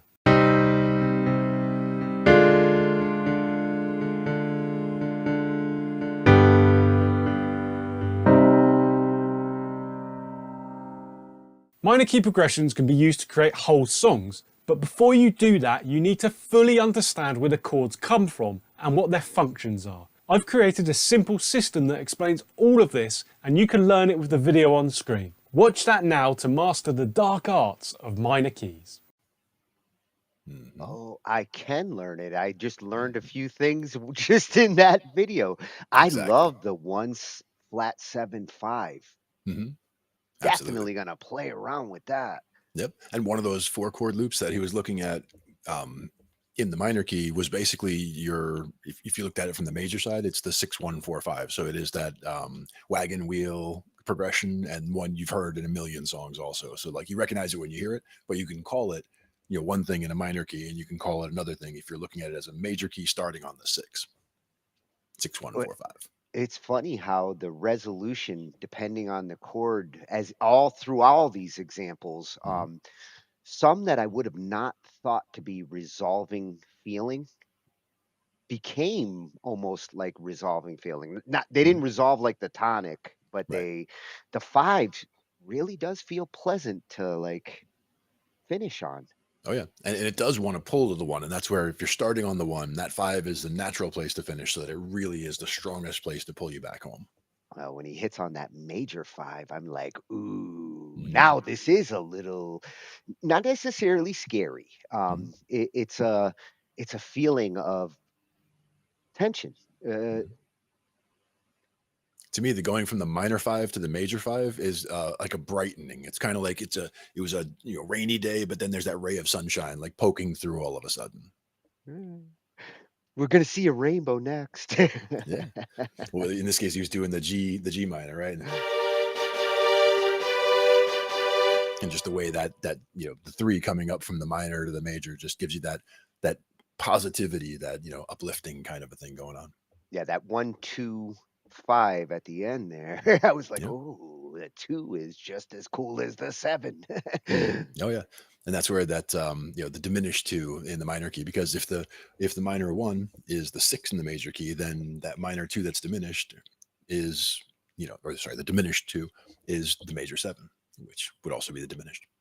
Yes, and he did get into that parallel progression approach, which when you said your modem was acting funny, I'm like, damn, man. Anytime we talk about parallel progressions, it tries to like parallel universe me out of there. Oh no, it's the Mandela effect in your router. Yeah. It's happening. It's happening. Well, I'm glad that you caught that, because that last week that really triggered some ideas, and this really accents them on what I was thinking. I'm about to hit the minor chords in a whole new way. And when we get to the minor scales, there's also, you got your natural minor, but then there's also the harmonic minor and the melodic minor. We're going to have to deal with those as well. Yes, well, melodic next week. Melodic will be a little bit of a theme. All right. Sounds good. So that was at Write a Song. Great channel for songwriting tips. When we do songwriting nights, it's where I find half my shit. That's right. Got to do it. And, if we really want to get nuts with our chord progressions or the sounds that we use to play notes, this is where experimental music really comes in. Yep. And when I was mentioning early Pink Floyd, I'd mentioned there was a music teacher I had at one point, and they didn't like Pink Floyd. And that hurt me because I was such a fan of Pink Floyd. And I'm like, no, how could you not like Pink Floyd? So I brought in Adam Hart Mother, the CD, and gave it to her and asked her, just give it a chance. The first song is like 23 minutes long. So just, headphones, give it a good chance and just listen to the whole thing, because we were talking about polyphony, using multiple melody lines at the same time, not together, but they're just totally separate ideas happening at the same time. And in that song, there's a couple of spots where there are perfect examples of polyphony. So when I played it for her, when I came in the next class session the next week, the song was playing as we walked in, instead of like the usual classical music that was playing. And the class is like, oh, what is that? I'm like, that's Pink Floyd. Oh, And they're like, yeah, right. I'm like, student yeah. has become the teacher. I was just opening her eyes to something that she hadn't seen before with them, because she, had only heard certain songs and didn't like what she had heard and just dismissed it out of hand, but hadn't Yeah. heard the experimental stuff from the early days. Yeah, and for music teachers and appreciators like that, that's where they should go for their Pink Floyd. The more commercial stuff and radio stuff later isn't a full example of how experimental they really were. Yeah. And I mean, not everybody knows this, but this poster behind me here, these are Pink Floyd albums. Yeah. And the oldest is Piper at the Gates of Dawn, and Saucer Full of Secrets, two of the oldest albums from Pink Floyd. And they have a lot of that more, some of it is more experimental sound, but some of it is also just them kind of finding their sound as well. So he doesn't just play a Pink Floyd fan on TV. He actually is one. Oh, yeah, absolutely. For sure. Well, they are one. I think one of the most influential overall across all the musicians out there. They probably had more influence than any other band I can think of at this point. I just really love the soaring guitar style, the selective use of notes, the use of long pauses and long notes, like all that kind of thing really adds to the gravity to me of the music. Yeah. One other band, the Beatles. Oh, Between Pink Floyd and the Beatles, one of them is king of influence for the majority of musicians. I think a lot of people would say the Beatles, but that's the thing, is it is a kind of a personal taste thing. Yeah. I think commercially overall, the Beatles might have an edge, but the musicians, especially guitarists, bassists, synth guys like me, you can't ignore like the Pink Floyd effect. Yeah, good stuff. So we got another Freshie channel here at Notes from the Archives. Considering like the discussion he's bringing here, I can't wait to go through and see if he's got more of these thinkers when it comes to music philosophy. Because I've asked this question about like experimental music. Is it a necessary evil? Is it even possible? Especially nowadays. I don't know how you could define experimental music in 2025 the same way that we used to call the synthesizers doing weird shit without time, and that was our experimental music when we were kids. Now it's so much beyond that. Mm. And in some cases, people are doing, instead of doing music in 4/4 time or in 6/8 time, they're doing music in 17/14 time. And you're like, why? Yeah. Well, that's where I've seen some of the experimenting. It's like, oh, we're just going to change the time signature, which, Just something that makes sense, hopefully. That's the important thing. You mean I got to count 18 beats in my head? Yeah. And then only play 17 of them. That's the trick. Okay, I could have done it if it was all 18, but I don't think I can do 17. I will say, one of the bands that we work with, one of the things they like to do in one of the songs is he'll go, okay, give it to me, 9 times. And then da, da, da, da, da, da. And like everybody in the band, he'll be like, oh, gotcha. He'll pull the James Brown on people, because he will get somebody when he's doing 9 times or 7 times or 11 times. You're going to get one of the horn players, maybe. It's like playing that game, red light, green light. Yep. You're out. Mm-hmm. I want to see who's the last orchestral musician sitting. It's a violin player, the first violin. Of course. So let's see the argument for experimental music. This is the case for it. Bless his heart, somebody has to put this fight in. I'm in favor. Hi. At what point does a sound become music?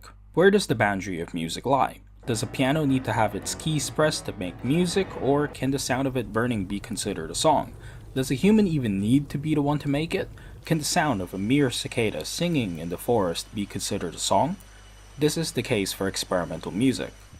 Calling experimental music a genre can be misleading. Rather, it's more appropriate to call it an approach.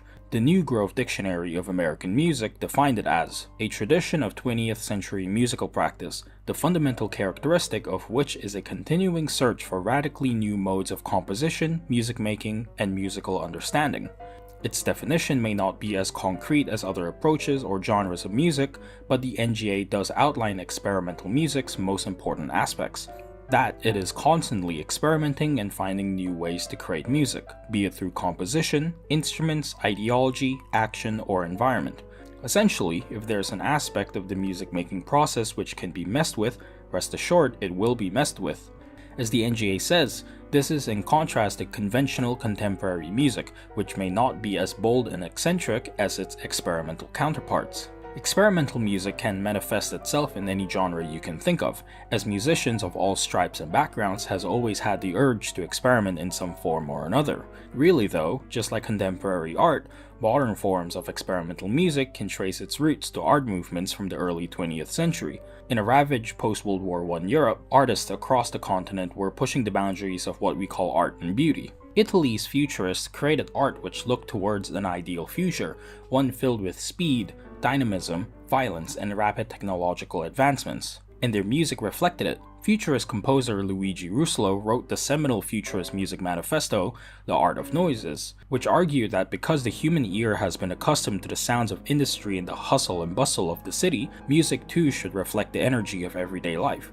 To create his visions, he crafted instruments called intonarumori, which created sounds resembling industry machinery and the general noise pollution of a city, precursors to the various industrial and noise acts later into the century.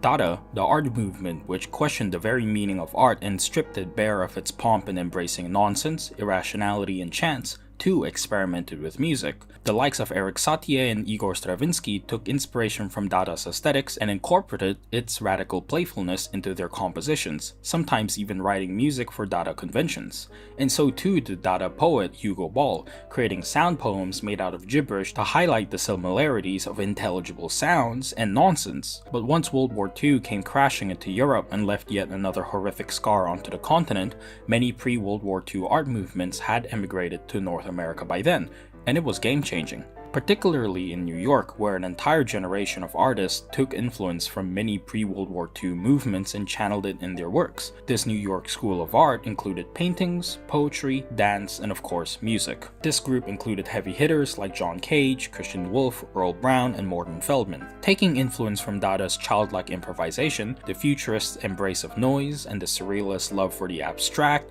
they transformed the way future composers approached music. But as the century went on and America's rock and roll started gaining more and more influence on the global zeitgeist, the kids would walk away from the European-centric ideas of the New York school and embrace something completely new. Those kids will come up later. Through the 60s, it was the jazz cats which defined experimental music. The likes of Ornette Coleman, Cecil Taylor, and John Coltrane, who mixed jazz's improvisation with the atonality and noise of the New York school. Free jazz would eventually become free improvisation, and influence an entire generation of experimenters. I wonder who has a video all about free jazz and its influence. Oh right, me. But throughout the 60s, there too was the Fluxus movement, which saw composers like Ben Patterson and Yoko Ono craft pieces resembling simple instructions which anyone of any skill could do. And the resulting pieces always teetered the boundaries of inane noise and music. Musicians like power electronic pioneers Whitehouse would further these Fluxus ideas into their own twisted compositions. And come the 70s, it was the youths, with punk rock which defined the era's experimental scene. This was unlike its predecessors. In came gangs of punks who rejected European composing influences and gravitated to the likes of Chuck Berry and the plethora of noisy Merseyside beat bands. Mixed with America's imperialist wars, the UK failing its own people, and the general discontent and malaise of the youth, you have the perfect recipe for a bunch of punks making really loud, abrasive, and anti-establishment music. Although tame by today's standards, the likes of Wire, Joy Division, and Patti Smith made a lot of noise. This eventually made way to the highly influential No Wave. No Wave wasn't very popular during its heyday, but as the decade goes on, its influence cannot be understated. Fusing the sounds of punk rock, free jazz, disco, and noise, it was unlike anything which existed before it. It had the simplicity of Dada, the noise of the futurist, the rhythms of disco and funk, and the general fuck you attitude of punk rock. No Wave would go on to produce the likes of Swans and Sonic Youth, who in turn would influence generations of noise rockers into the 90s till today. And let's not forget the IDM revolution of the 90s, which fused early 20th century experimentation with the neo sounds of electronica which burgeoned in the 80s. As the new millennium came in with the internet taking over our lives, there has been so much experimental music. This brief history is barely scratching the surface of how experimental music evolved through the 20th century, only focusing on America and Europe. There are still numerous amounts of artists and movements across the world who are pushing the boundaries. If there's one takeaway from the history lesson, it's that experimental music cannot be pigeonholed into a single genre. This is not a genre, but an approach. Nay, a mindset. When conventional approaches to music making is insufficient in expressing yourself and ideas, we turn to experimentation. How do we show pure primal emotion in music? Yoko Ono posits we should shout and scream our hearts out.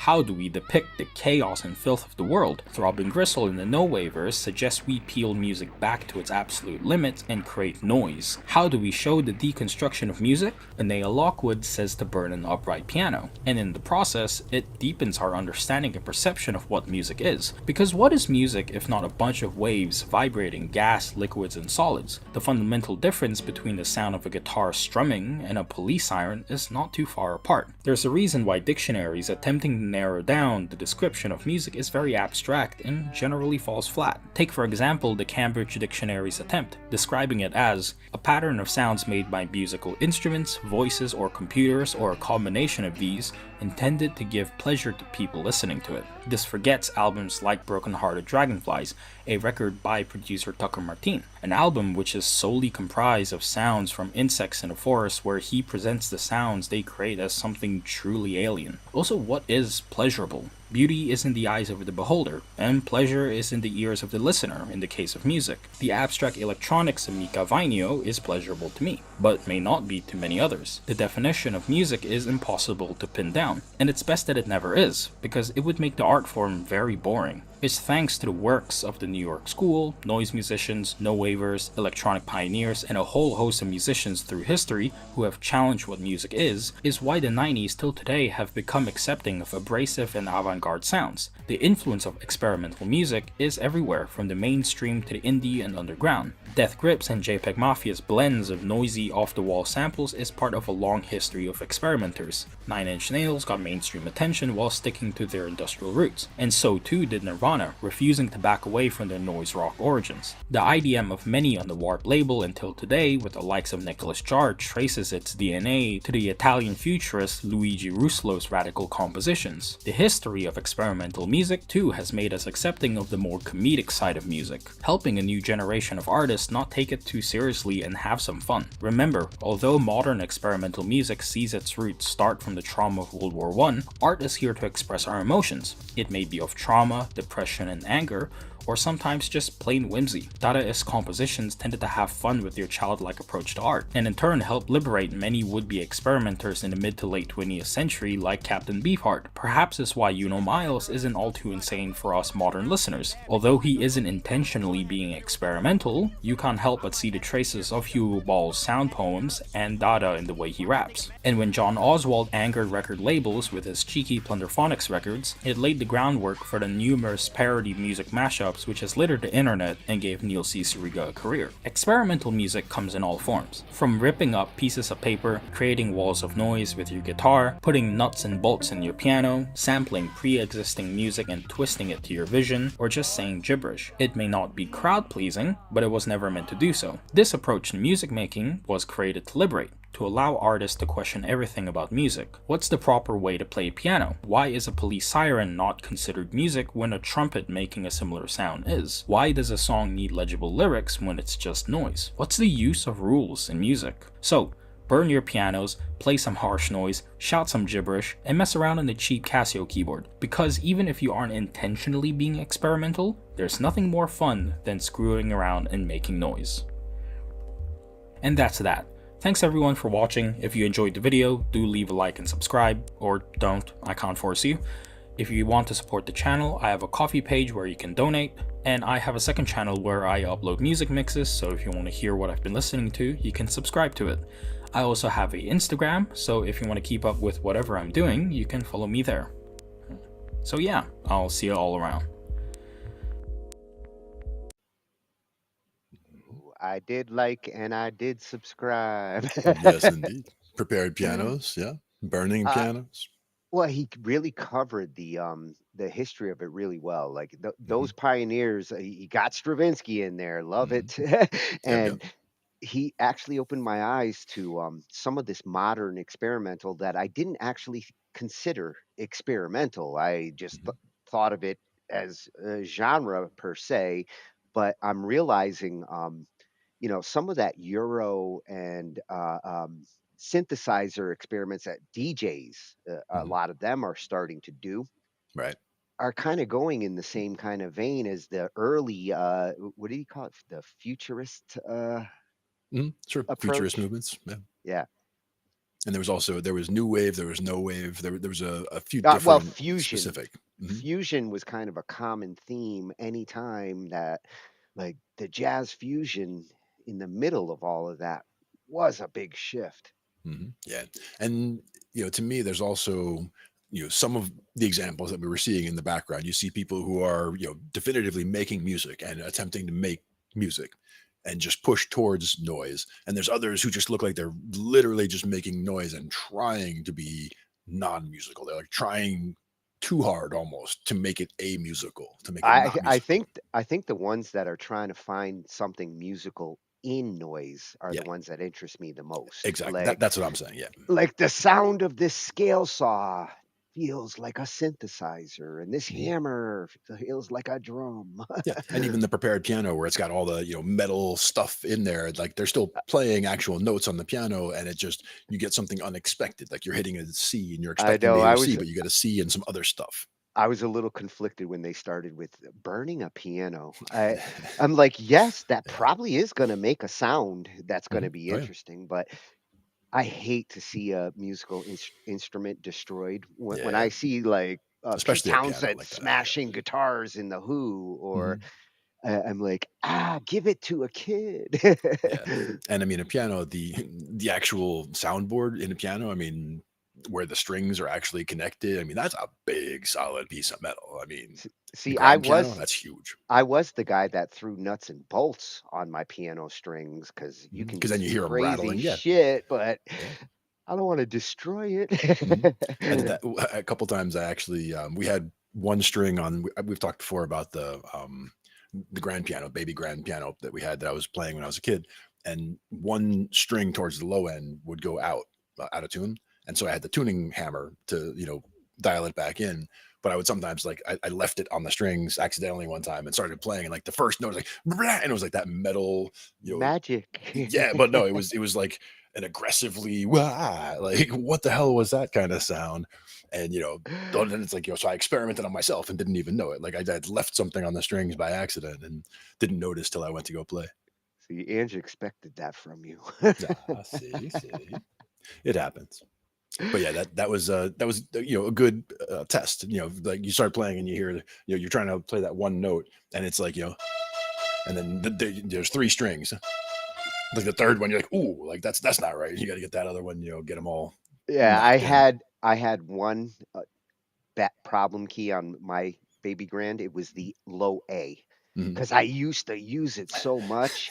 And like, talk about the worst key of all 88 that I can't hit because it played three strings that are all over the place. Mhm. Yep, and like how close, if you kept going down, how far would you have to go to get from three strings to two strings? Like, were they getting fat yet at that point, or is it? Yeah, it was one of the low Yeah, end, like yeah. not the very lowest A, but the Mhm. one right after, which I used to double up my bass. So, I'm always hitting it with my pinky. Yep. And for us, I think it was also down that way. It was definitely a left hand, lower note, but it was one of the ones that was three strings, and I think one of the strings had already broken because it had two of them were going out, so one had already broken and we hadn't replaced it yet.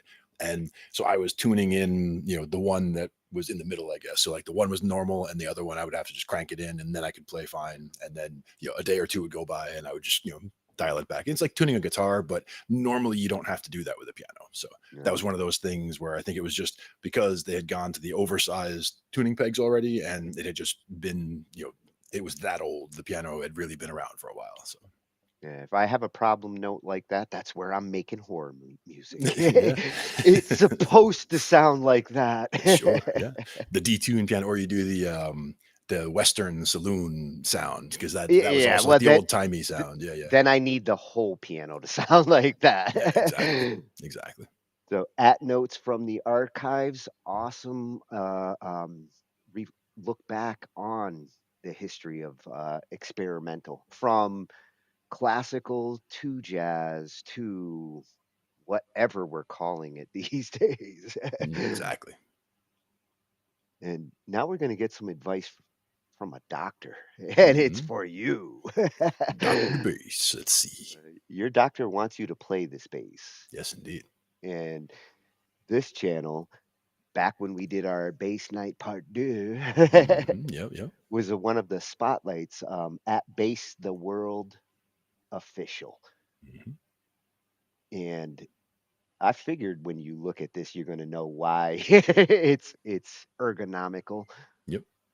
I basically see where it's resting on the leg there. I can see that resting on the other leg, it would also be comfortable. You see that it's a fanned fret bass, as far as if you see the nut at the at the far end there, it's diagonal rather than it being perpendicular to the neck. It's splayed out, and at the other end, same thing happens. The frets get more as you come down. Well, It looks like your we'll see. observation on the weight, because it's a headless, you're not having to exert as much. Yep.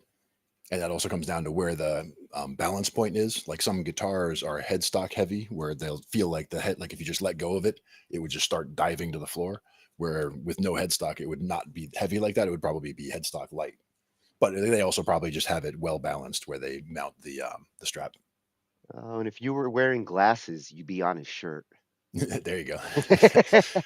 They're in the other room. I'll go get them. Well, while you do, we're going to see why this one gets the prescription. Definitely. This is a crazy bass. It's super lightweight, extremely comfortable to play, and can get you everything from sweet, calm harmonies up to the heaviest of heavy bass tones.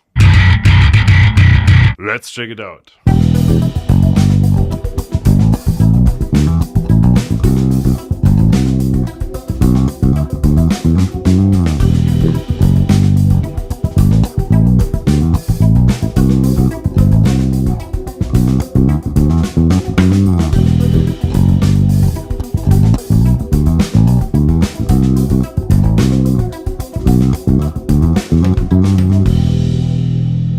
Hi you! Yes, you could come a bit closer, let's get cozy. Welcome to Bass the World. My name is Gregor Fries, and playing this rather unique design from Sweden is Frank It today. I've also invited a chiropractor to join us for this episode. This bass has some interesting ergonomic properties that we will discover together later on in the video. So if you have back issues, arthritis or anything like that, this video is especially interesting for you. But also everyone else, you don't need to wait until you get these issues to take care of yourself. But first, Frank.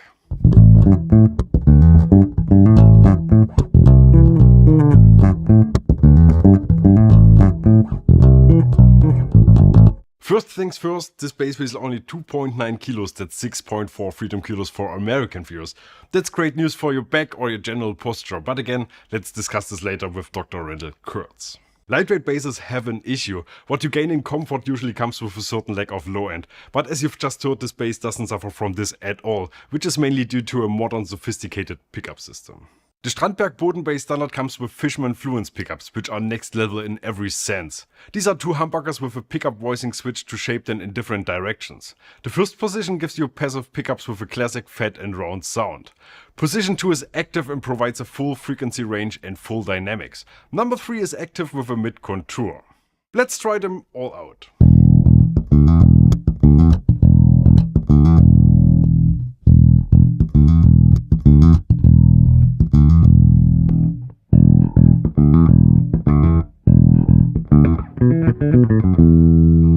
In addition, you can also pull the volume control out, which is this one here.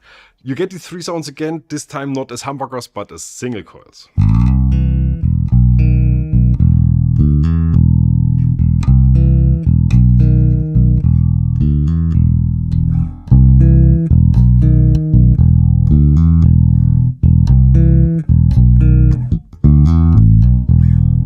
For full disclosure, the volume difference is a bit higher than what you've just heard. I brought them a bit closer together in post-production.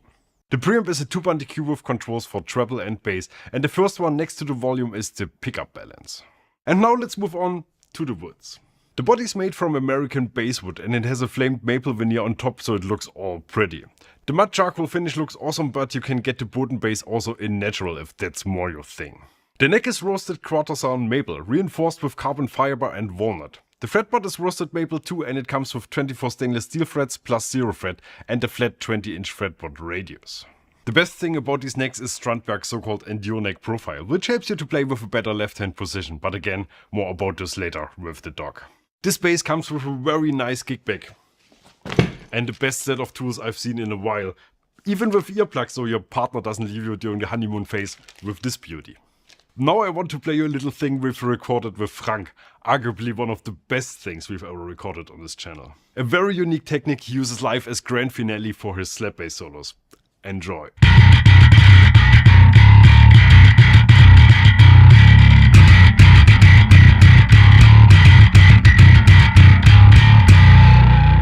Damn, Frank, don't break the bass. I think I need something to calm me down again. Frank, something calm, please?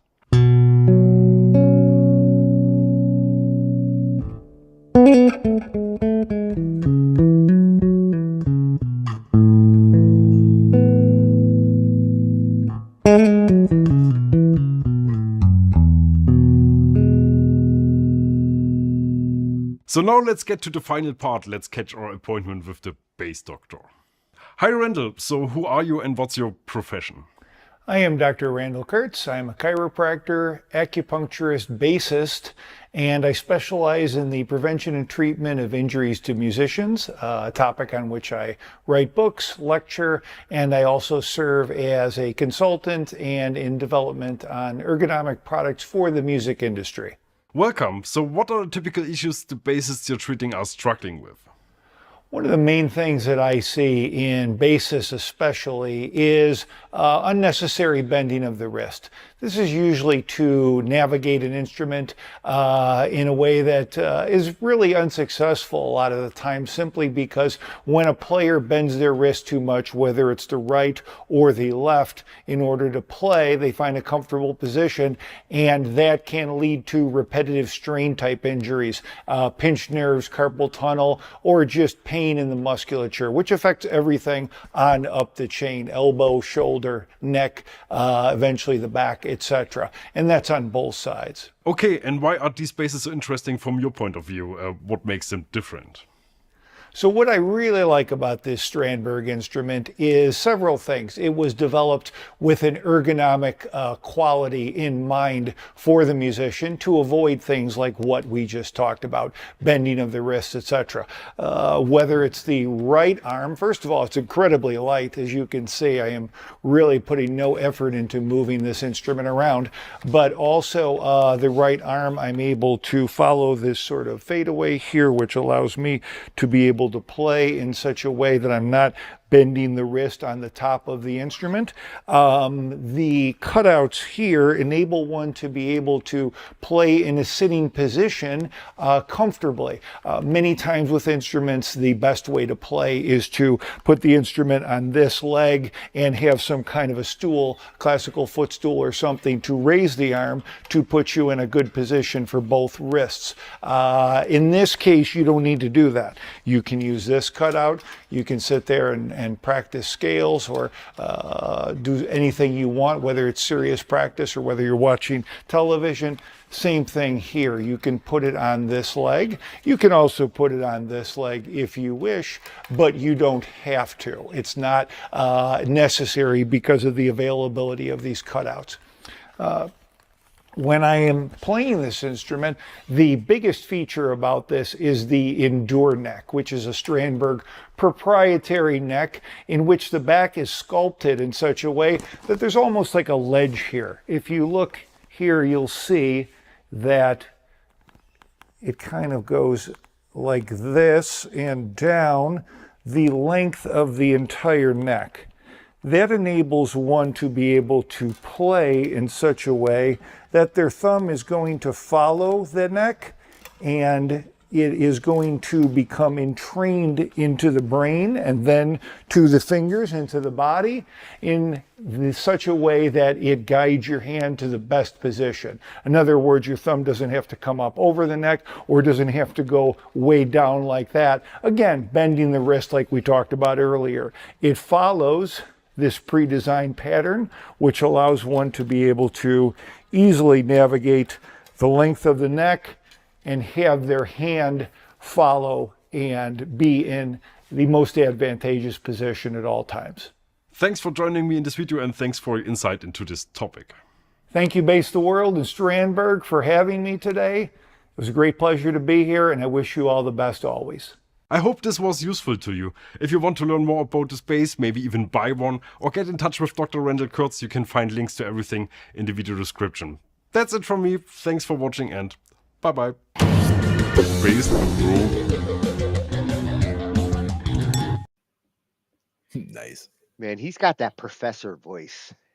Absolutely.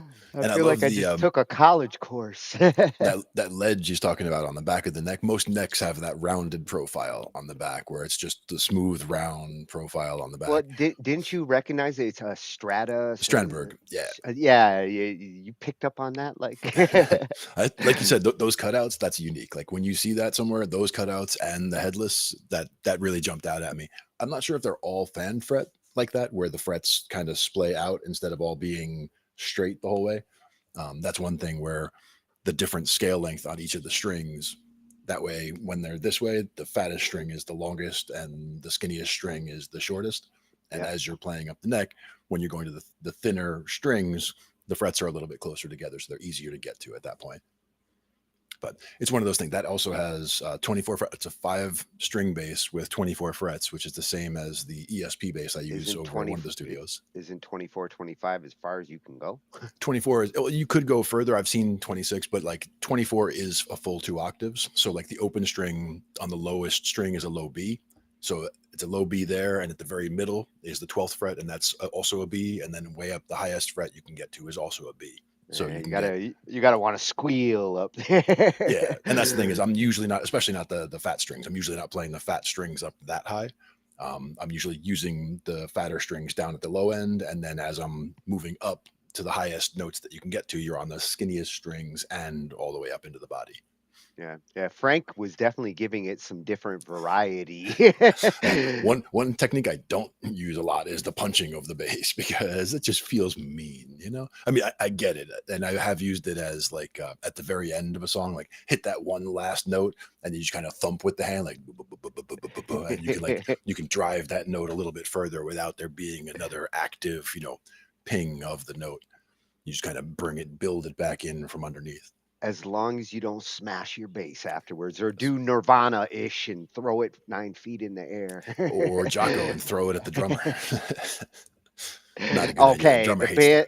the band is over if the bassist throws his bass at me. Well, Kenward Denard caught it, so it's okay.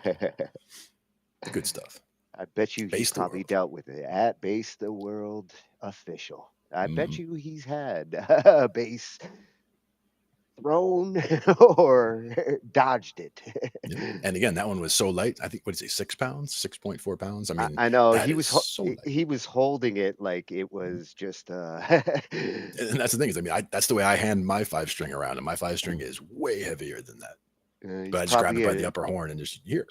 He's probably a giant just like you. Could be. Oh, there we go. Oh yes, for our last one, a toy that I would love to get my hands on. The drop. When I saw it, I had to go to the website, and when I saw the different controllers that they're offering, these are not your typical MIDI surface controllers. It's kind of like you're bringing a sequencer in physically. All of these are programmable buttons. They have a whole suite of different controllers. The one we're going to look at, the drop, that's the one making all the noise because it's got the sliders. But this whole solution is in my wish list. I can see why.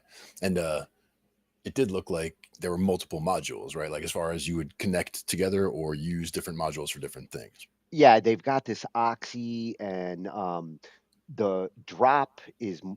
These look more like something I could utilize for step sequencing and also for video editing. I could see utilizing programmable buttons here to speed up the whole video editing workflow.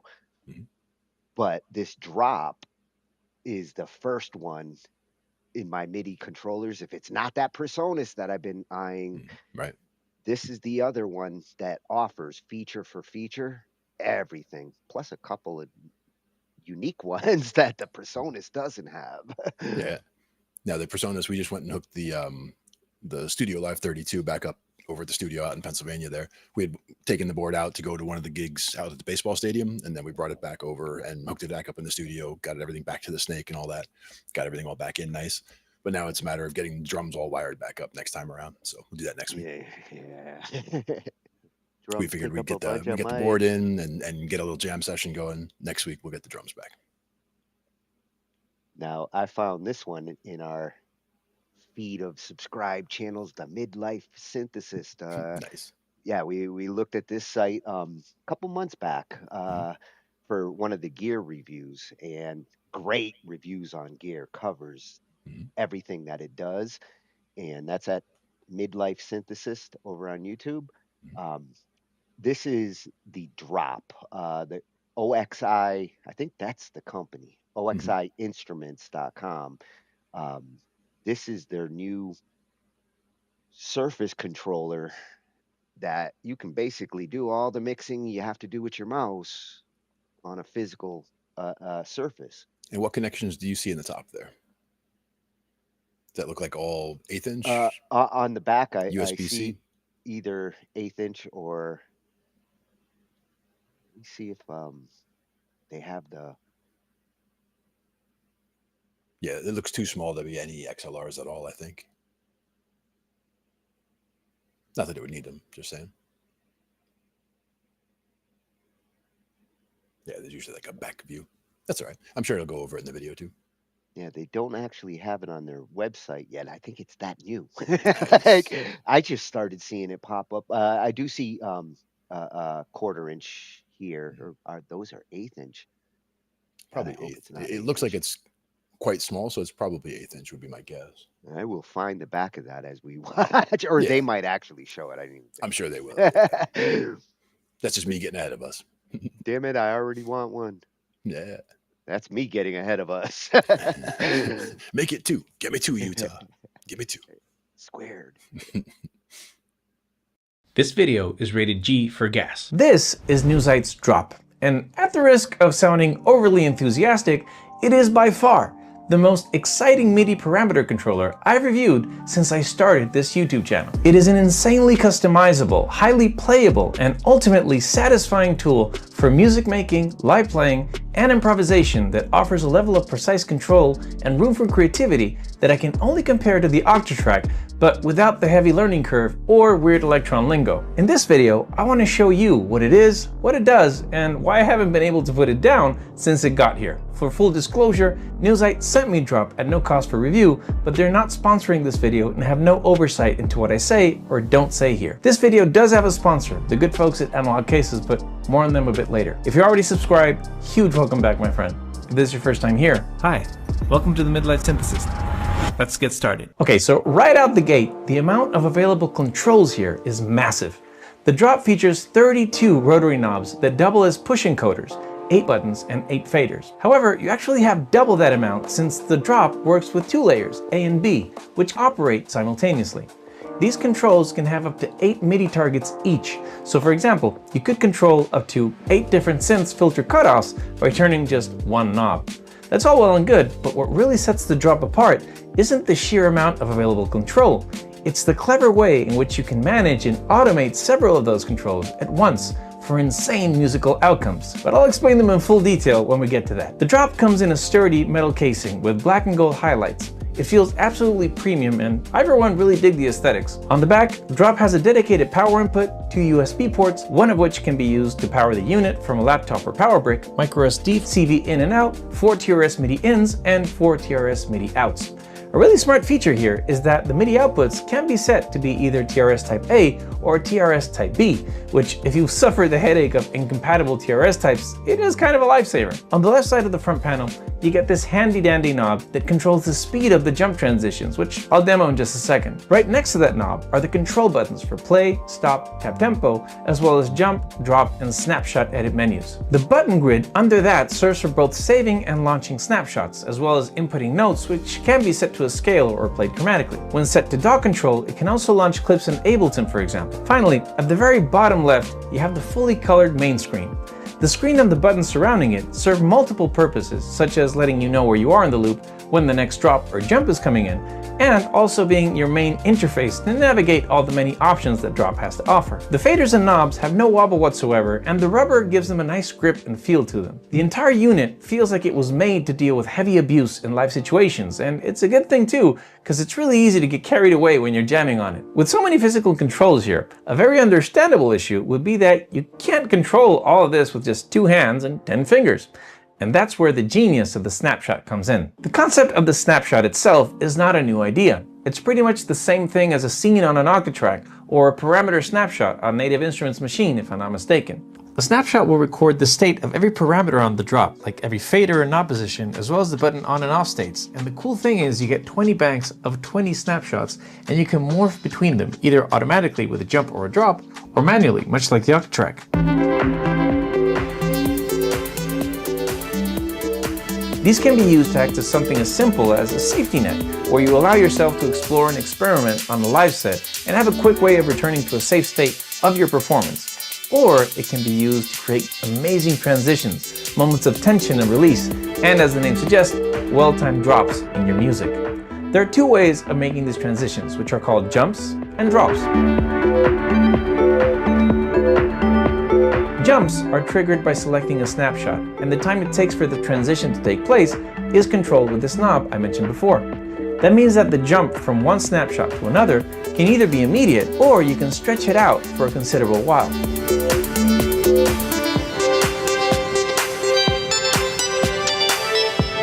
The drop is a jump or transition that can be pre-programmed and is immediate.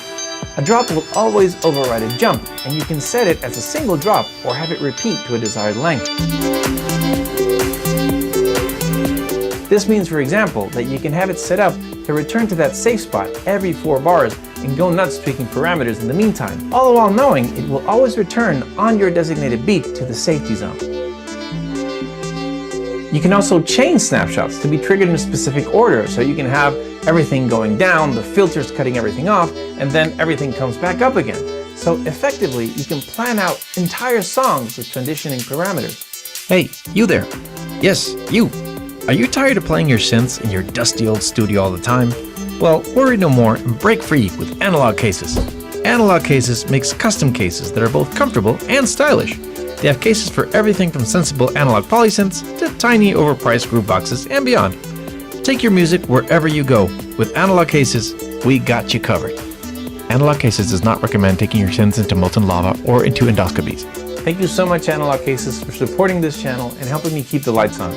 Now, back to the video. I don't know about you, but one of the main reasons why I shy away from MIDI controllers in general is that initial setup usually feels like just a ton of work. Thankfully, the folks at Newsite must feel the same way, because the setup process here feels dizzyingly fast thanks to a few quality of life features. First is that it comes pre-packaged with a large amount of instrument MIDI CC libraries.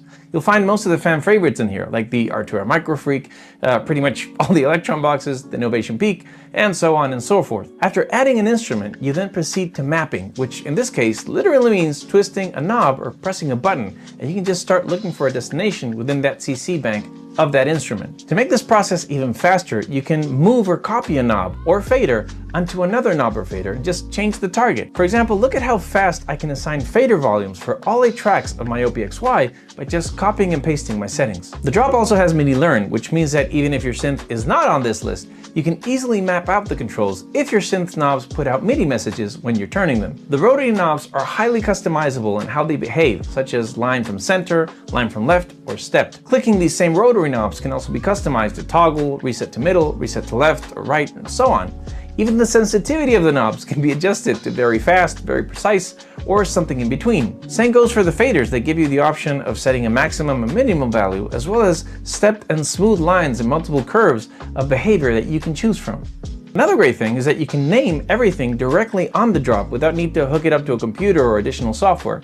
And when you turn or push your controls, the screen here will let you know what you're doing. This is especially useful when you want to return to an old project and aren't really sure what control was doing what at the time. The drop also acts as a MIDI router, and you can select multiple inputs like an external MIDI keyboard or the Oxy1 or the Hapax as sequencers and route them to different synths using the same MIDI channels, thanks to the merge function. Merge makes your synths only listen to certain inputs and ignore the rest. Within that merge, you can also select what MIDI channels should be listened to, as well as which ones should be ignored from that same input. Well, you might be thinking, wow, that sounds pretty complicated. And yeah, it can get pretty complex pretty fast, but I feel it's important to note that with the level of complexity that the drop can handle, the UI could have easily been a convoluted mess with an insane learning curve and just be a real headache to operate. This is very much not the case with the drop, and I have to commend the team at Newsite for making this feel so approachable. The end result of all of this is one of the most rewarding ways to play with your synths that I've ever experienced so far. I have turned the simplest loops into dynamic and ever-changing set pieces that I can just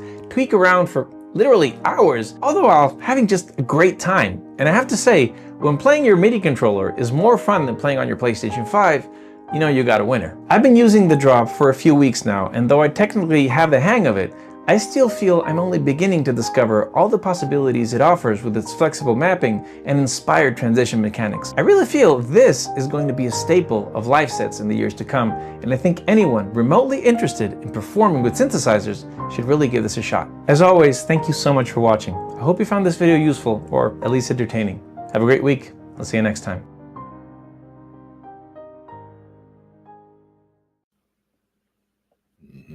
Extremely useful. Yeah, and like you said, easy to configure. I mean, that just looks extremely approachable was a good term. Yeah. Well, and his point at the end there about like it could have been a convoluted mess. I have a couple of them in my room. MIDI controllers, especially when you get to this level, have been convoluted messes up till now. The programming approach that this takes and learning, like if it can learn quick and you can set up everything that you need to talk to on the other controllers, the Presonus mixing board you deal with, this is the kind of device that talks to everything else. Yeah. And the built like a tank, that's also very important in my book too. I mean, it's got to feel solid, right? And when things get shrunk down, when they get shrunk down smaller and smaller, they're usually getting to feel kind of cheesy, but that looks solid. The one thing I'm confused about is the input ports. Those 1/8 inch, the choice to go 1/8 inch. Man, those are the flimsiest of the cables. I think of it the same way as those, we talked about those Matrox Millennium cards way back when, with the big high density connectors, because they were trying to do, quad screens on computer setups, but on a very small card. So the card itself just had a very high density connector that came out to a Hydra cable to 4 other video connectors for you to hook up monitors to.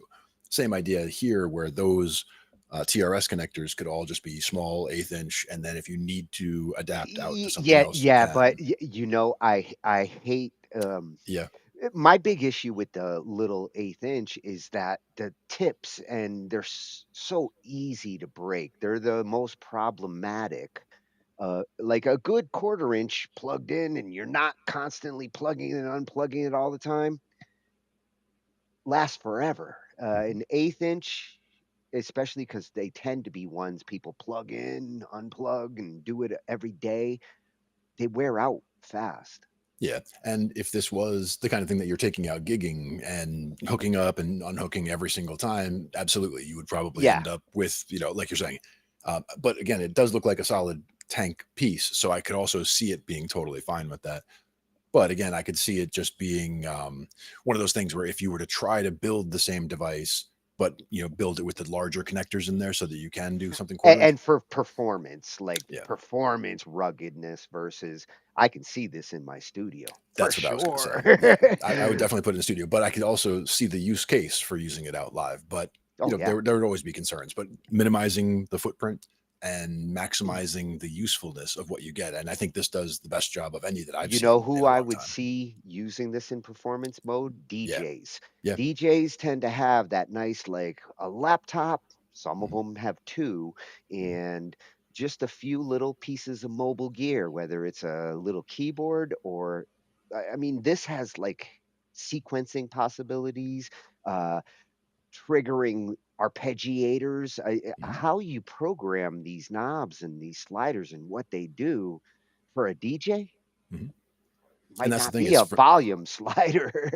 for me, this is like overkill for a DJ because this has like way more functionality than they need. They would be able to use it just fine, but I think that it would also, I'd rather have more options that I don't yeah, use yeah, than like, damn, I wish my gear could do it. yeah. It's like having, if you have a keyboard and you wish it had, rhythms in it and it doesn't, or you wish it had more sounds and it only has 10 or whatever. It's you get the right tool for the job. And is this the right tool for every situation? No, but is this the right tool for your studio? And is it the right tool for certain people on stage? Absolutely. Because of its the ability to customize it, the ability to store samples and scenes, automated mixing scenarios. Um, it's about $900, but for everything it actually does, I really thought I was just going to get me a nice automated control surface. Hmm. That's the dream. I want to bring up a mix and it's my mixer moves. Hmm. This adds a sampler, a sequencer, the ability to actually program every control to do whatever you want to a computer or to another MIDI device. Hmm. Yeah. And a whole chain of MIDI devices from what it looked like there. And like he said, when you really get complicated with it, it can get complicated, but Hmm. it shouldn't have to be super complicated to connect it to your computer and bring up your cakewalk or whatever and mix with it.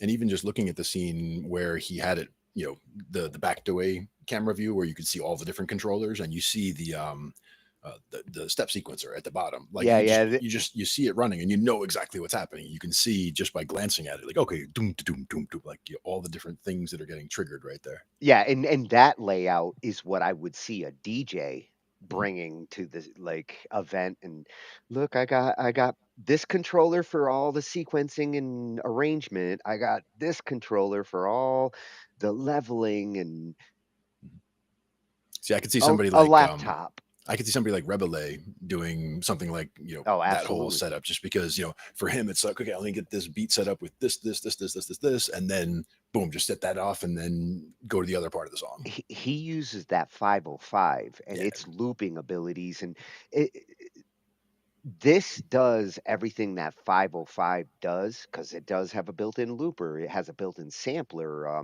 the ability to load in all of that. This does what the 505 does with more knobs. Hmm. Yeah. And that's the question is somebody like him, I could see him really pushing what this can do as far as using it Yeah. in a live environment because he has all that experience using the 505 and the other series of those controllers before that. Oh, you hear that? Hook Rebele up, news it. That's right. Yeah. He'd be the guy to send it to. He's the one who convinced Joe to get his 505. I remember. Like, I remember. saw him in action with it, and he's like, damn, I could Mhm. use one of those. Absolutely. Who couldn't? I mean, the one I have is where is he? He's down there. The double, not the triple, not the quadruple. Like I think Joe had the 505 and the 3, and I think the one I had Yeah. is the 2. Yeah, he went through a couple of generations during that period. He's like, Mhm. I thought this was going to be enough, but I need more channels. Yep. More channels, more controls. And that's why it's good to actually check out like these kinds of reviews Mhm. before you like spontaneously buy a solution Mhm. to make sure that it's really going to cover. And it's better to have the attitude like I'm not doing this right now, but if I could do it, maybe I should spend $100 more and get this version that has that additional feature. I'm also a big fan of going to a music store and putting my hands on it. Is another Oh, one. yeah. The feel test is the one that it's the most important to me, but not being close to a music store anymore. I'm probably going to get my next keyboard without actually like field testing it. Yeah. Now, keyboards are one where I would be less worried about it than stringed instruments. Stringed instruments, I feel there's more variability from one instrument to another, and the feel of this Les Paul will be different than the feel of that Les Paul, whereas much more so than the feel between this Casio and that Casio, where they should have a certain amount that's just the same. I'm When it comes to that. more likely because for my weighted piano Yep. feel, I'm more likely to stick with Roland because the last two weighted keyboards that I've had, they served, and I did test them for 6 months before I bought it. These other MIDI controllers, I mean, you can get 88 good weighted keys for so cheap now that if I did spend $200-300 for one of those just for the keyboard feel, I'm not super fussy with that. That to me, that's a secondary It's a keyboard. controller, yeah.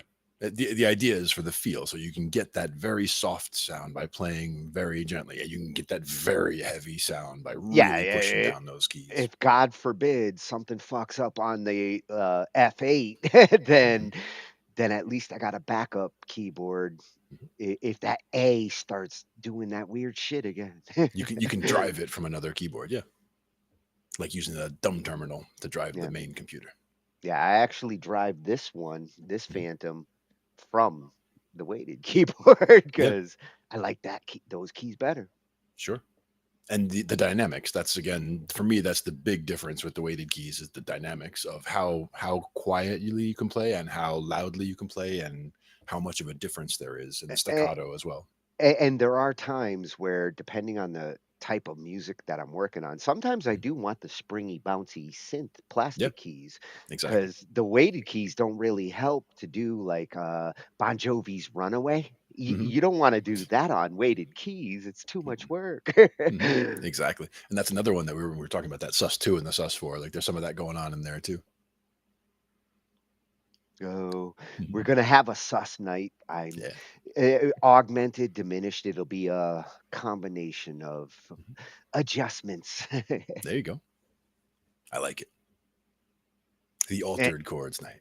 Yeah, the weird chords. Maybe we can incorporate some of that next week. Next week, being that Halloween's going to be the day after, we're going to look at some weird shit. Weird effects. What effects can you use to make shit sound spooky? What sounds, patches, notes.